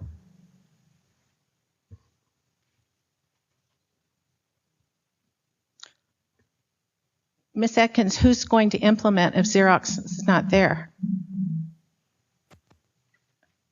I assume that's just status quo. Am I missing something? If we don't do anything today, everything's going to continue on as it is, right? So Right.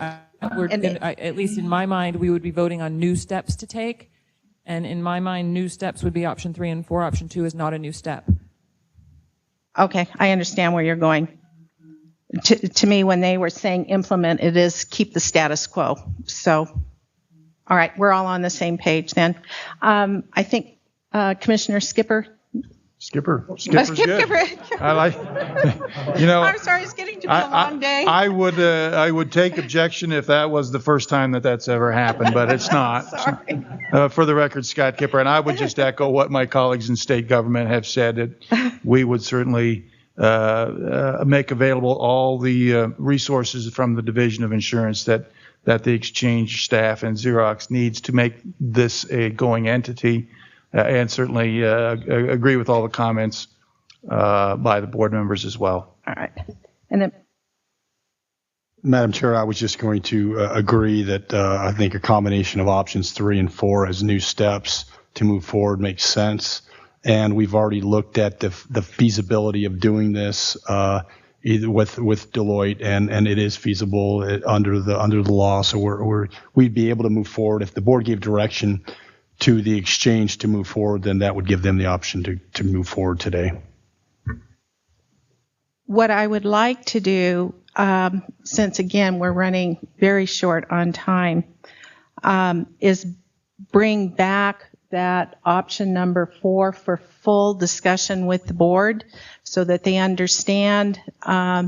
First of all, I think we need our Deputy Attorney General to help us figure out how those contracts work. There are a lot of steps that need to be in place for the board to discuss this, and I don't think 10 minutes gives us that much time.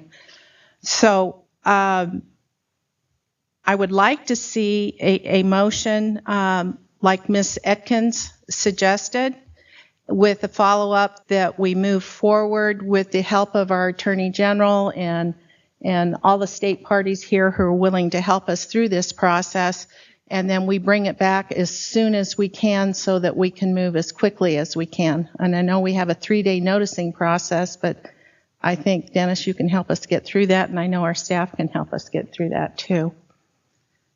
So is there anyone that's willing to make that motion? This is Leslie Johnstone. I would so move. Is there a second? I second. This is Florence Jameson. All right, thank you, Dr. Jameson. Any further comment from board members before we take a vote? Madam Chair, Lynn Atkins, just a clarification. The motion is to move forward with options 3 and 4? That's correct. Thank you. I'd like to take a roll call vote because this is an action committee, and I don't know who's still on the phone. So would you help us with that to make sure that we have a quorum during this vote?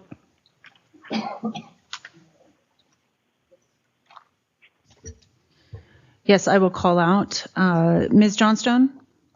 Aye. Dr. Jameson? Aye. Ms. Kerr? Aye. Vice Chair Atkins? Aye. And Chair Campbell? Aye. All right. Ms. Lewis and Dr. Ford are not on the phone. I know. Ms. Lewis, did you join? Doesn't sound like it, but that's 5, and that's sufficient for a quorum vote. Yes. All right. Thank you very much. And then we will, I think this proposed Deloitte scope of work and everything is on our website now. Any additional papers and all of the legal documentation, Dennis will help us with. So I appreciate that. Let's go on to agenda item number 3. We're back to 3. Again, Shauna Drews for the record. With the resignation of Executive Director John Hager last week, his official last day is March 14, 2014. This report is for the board to consider actions to take in finding an interim executive director. The board may choose to initiate an immediate search for an interim executive director. This could be an open recruitment. This could be a search of known candidates. The interim executive director could be given a short-term, possibly a 6-month position. This would allow the board the time to decide if a long-term open recruitment is necessary or appropriate. This could be accomplished fairly quickly. The action, if the candidate could be a current state employee, they could resume their position at the end of the interim. And again, the disruption at a sister agency, if that is the case, may be an issue. The board may choose to hire a contractor to perform the duties of the executive director for however long it wishes to do so. Potential candidates could be brought to the board for consideration, and a short-term independent contract could be presented to the Board of Examiners for approval. The search for a contractor could take time, but there would not be a requirement for open meeting interviews because it would be through a contract mechanism. This option would take more time. It would take time to advertise, select the potential candidates, review proposals with the board, and negotiate the contract itself. This is a more significant effort to work with the contractor, and they may not want to do this for such a short term. Immediate designation of co-interim executive directors is also an option.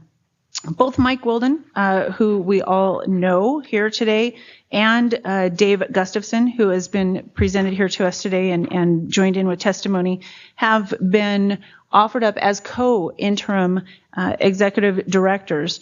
And this is for just the next few weeks while the search for a longer-term interim executive director is sought.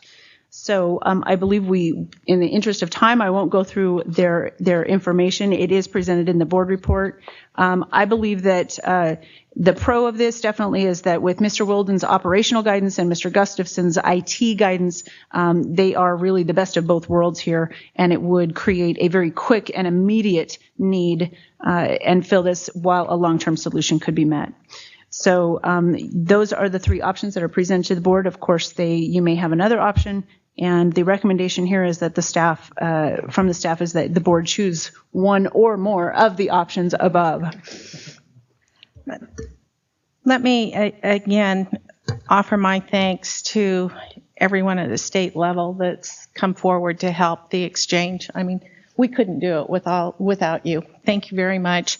I want to take the time to introduce the people that have come over from their other full-time jobs to come help us. And I don't know if you can see them on the screen or not. Maybe you can just come forward just so we can introduce you.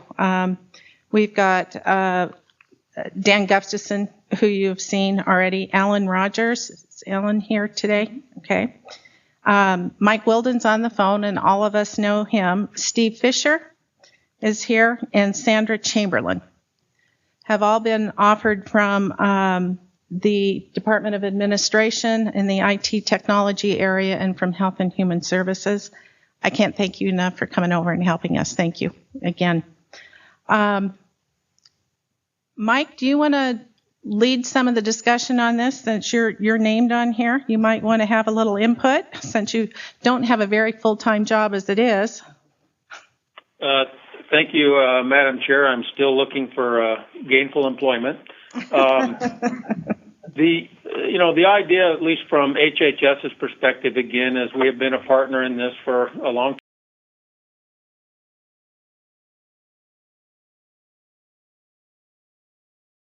Have to turn to 2 or 3 people as they're making decisions on things. So I think you're suggesting Mr. Fisher might be the person that we look to at this point in time for this short interim. Now, are you suggesting that we then go out for a full search, or would this help that, and I'm jumping ahead a little bit, if Mr. Fisher is approved by the board, would this be a 3 or 4 week process, or someone with us until we completed a full recruitment for a new full-time executive director?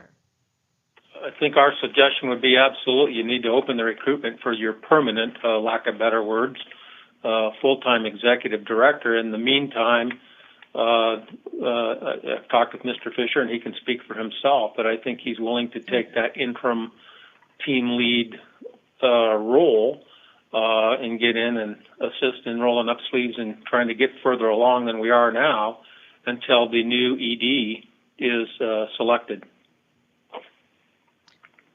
Mr. Fisher, do you want to come forward? And I'm opening this up also for Mr. Gustafson and Mr. Wilden, because you were both named as potential co-leads on it. So do we have questions from board members for any one of these three persons? Madam Chair, this is Lynn Atkins. Just to clarify, is the suggestion now that Mr. Fisher be the interim executive director, or is the idea that Mr. Wilden and Mr. Gustafson would be co-executive directors and Mr. Fisher would be an interim project manager? I think I lost track of the conversation. Mr. Wilden? I mean, it can go either way you want. I mean, I really, I think project management and the executive director are two different things in my mind. You know, as we do projects, we use project managers to do certain tools. We have tools that we use all the time to know if we're on track, not on track, we're accomplishing our goals and things like that. Project management is if you will, a science in itself that I think, again, in bringing in resources, that you also need somebody to be the team lead of things that are doing that, you know, pick up on some of the other things that John would do. I see project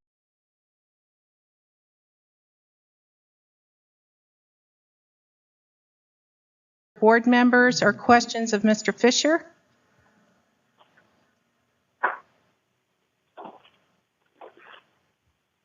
Madam Chair. Yes.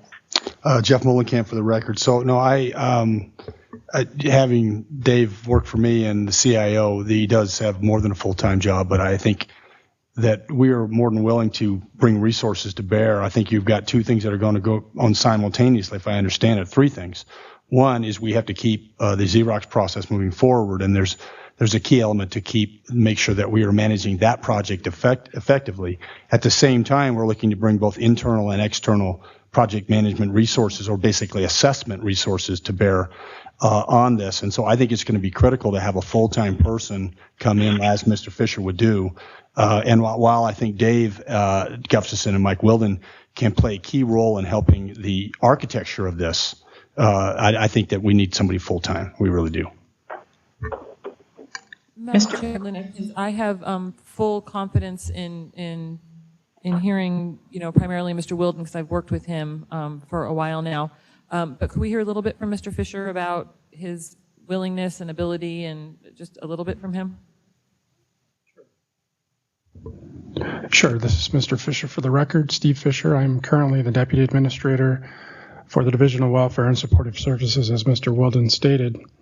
I have been connected with and the executive sponsor for the Eligibility Engine project for the Affordable Care Act on the Division of Welfare and Supportive Services side. I have 21 years of experience on the technology sector. I worked in the technology sector as an application developer, project manager. I've managed many software development projects over the 21 years. 14 of those years were with the state of Nevada. And so, yes, I believe that I bring to the table the experience. I also, for the last 2.5 years, I have been the Deputy Administrator over field operations, so I do bring to the table operation experience. We have over 1,500 employees within the division. So I bring that experience to the table, along with my experience and background in the technology sector as well. Any other questions from board members? Hearing none, what is the pleasure of the board?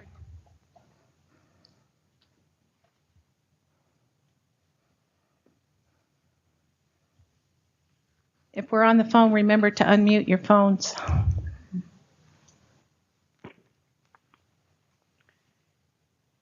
Madam Chair, this is Leslie Johnstone. Thank you, Ms. I would move that we go forward with having Mr. Fisher serve as the interim executive director, and that resources from information technology and health and human services that have been named be made available, or we work cooperatively with those resources or bring those resources in to the extent that they are available. So that would be specifically Alan Rogers and Sandra Chamberlain. And Mr. Weldon and Mr. Gustafson would continue to serve as expert resources on the needs of the exchange. Madam Chairman, I would second that. And is this Dr. Jameson? Florence Jameson. Thank Yes. you. Thank you. I couldn't tell if it was you or Ms. Kerr. All right, we have a motion and a second to adopt the recommendation of staff then. And is there any further discussion? Mr. Fisher, do you want to say anything before we might confirm this? Just thank you for your vote of confidence. All right, I'll call for the vote. Let's have a roll call vote on this. Madam Chair, I'm sorry, Lynn Yes. Atkins, I do have are we still in discussion? Yes.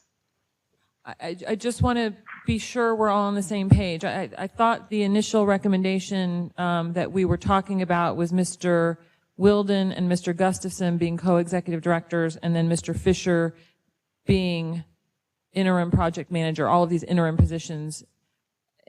And the motion and the second is for Mr. Fisher to be the executive director. Interim executive director. So I just want to make sure we're all on the same page. Yeah, that is the motion. And The motion that Ms. Johnstone made is the motion. And I guess in light of that, is there any comment from Mr. Wilden? Are we missing a step here? Are we missing a person here? Mr. Is this going to Gustafson? be sufficient in the interim? I'm sorry, the technology cut out just a little bit on the last part of your question. What was it? My question is, does Mr. Wilden maybe have a comment? It just sounds a little bit different, and I want to make sure that we're going to be staffed up enough in the interim. And it sounded like we had thought about 3 people for the variety of positions, and now we're at 1. And again, I don't know if Mr. Wilden has a comment or not. Well, maybe I don't understand the motion either, but as I'm understanding it, Mr. Fisher would be the day-to-day in charge, what I call the interim,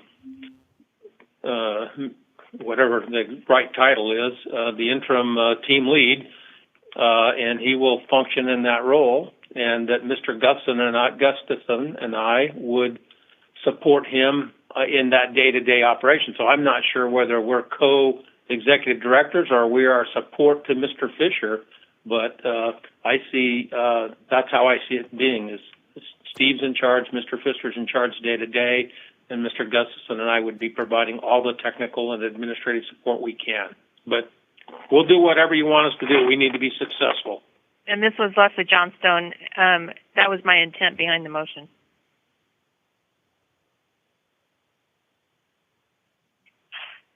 And Florence Jameson, again, I would second that clarified motion. Ms. Atkins, from what I'm seeing, it sounds like you still have a question. Yeah, I guess it just, and maybe I'm being overly technical about what's going on. It just doesn't sound like everyone's saying the same thing. And I just want to make sure, and there's a lot of confusion in our audience down here, and maybe it's just because we're in Vegas. So if the motion is for Mr. Fisher to be the interim executive director, and Mr. Wilden and Mr. Gustafson are going to support him in that role, then that's fine. That's just not kind of what the earlier. And this is Leslie Johnstone. That was the intent of my motion.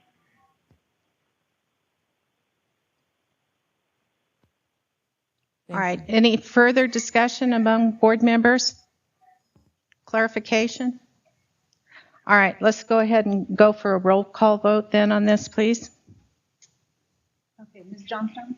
Excuse me. Ms. Johnstone? Aye. Okay. Dr. Jameson? Aye. Okay, Ms. Kerr, Aye. Vice Chair Atkins, Aye. and Chair Campbell. Aye. Okay.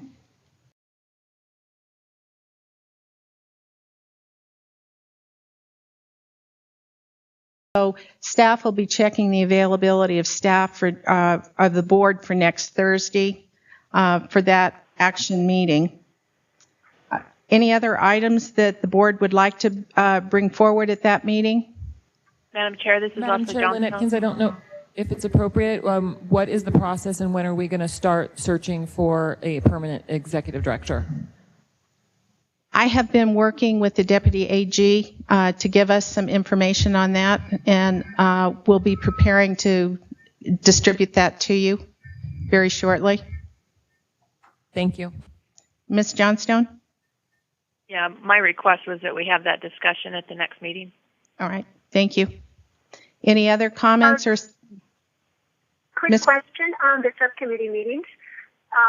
Lynn Atkins mentioned hers will be convening right away, and I know I'm not part of her committee meeting, but I was wondering if all of us could actually know when any of the other committee meetings are meeting. They're posted on the website. Okay. Yeah. But you know what? We can sorry. have. I was expecting an email. I apologize. Oh, no. That's all right. Fine. We can have you on the distribution list if you would like to be on it for those committee meetings. Just make sure that you know that it's not mandatory for you to be there if you're not on the committee. Oh, I appreciate it. I would. Thank you. All right. I'm going to open it up then for public comment. Again, is there anyone in Henderson? We have one person who would like public comment.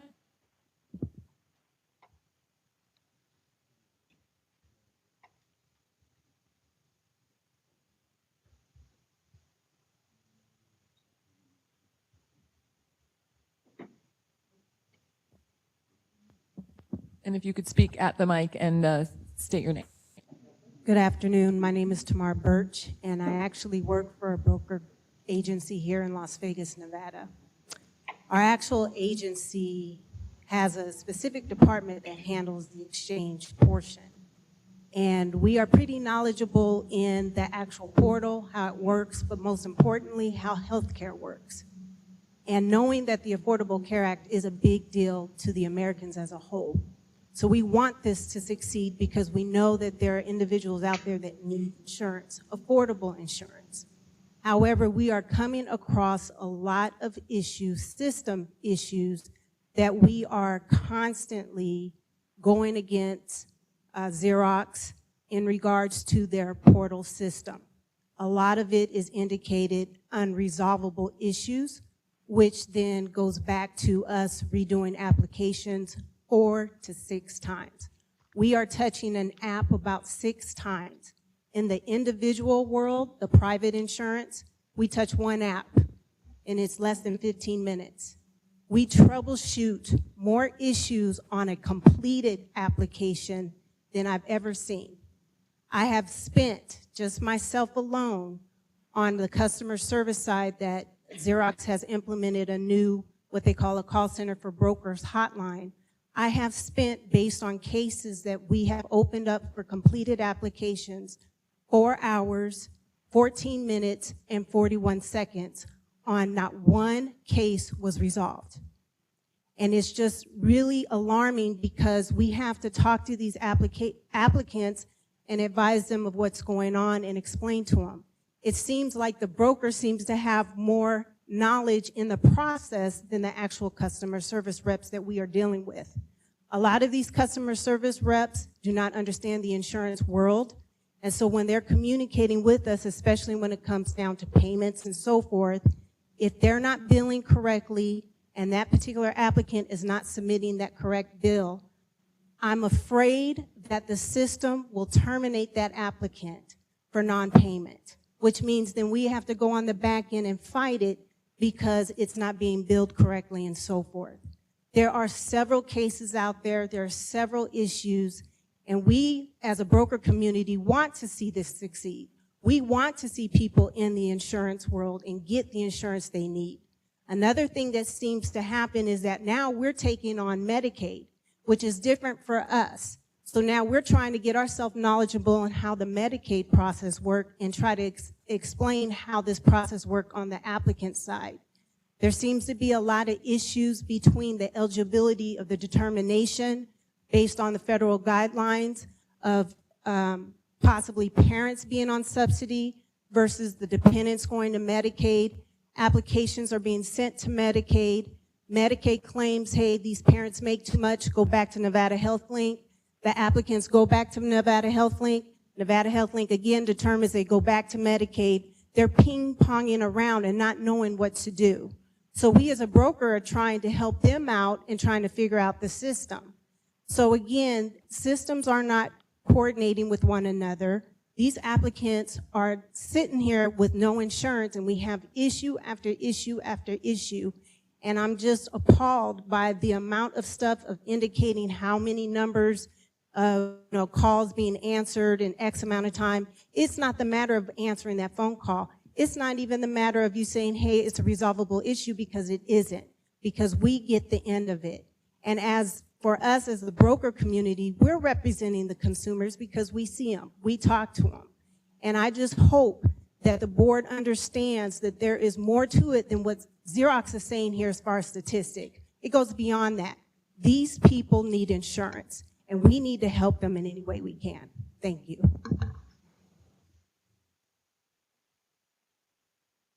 Here in Carson City.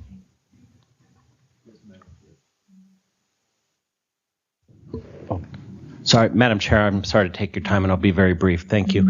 I just want to put back on the in your line of sight the pens, and it would be ideal if there's somehow some kind of tracking so that Xerox is obligated to somehow reduce this list of pens. It's been the same list for more than 6 weeks past January, and some way they have to. It's this case with Mr. Basich that came in. There's more Mr. Basiches out there, and we need to get to the bottom of them. So any help you could get for us to help to reduce the list of pens, we would appreciate it. Thank you. There's a gentleman to the back. Ms. Atkins, do we have anyone else in Carson City? I'm sorry, Henderson? No. Thank you.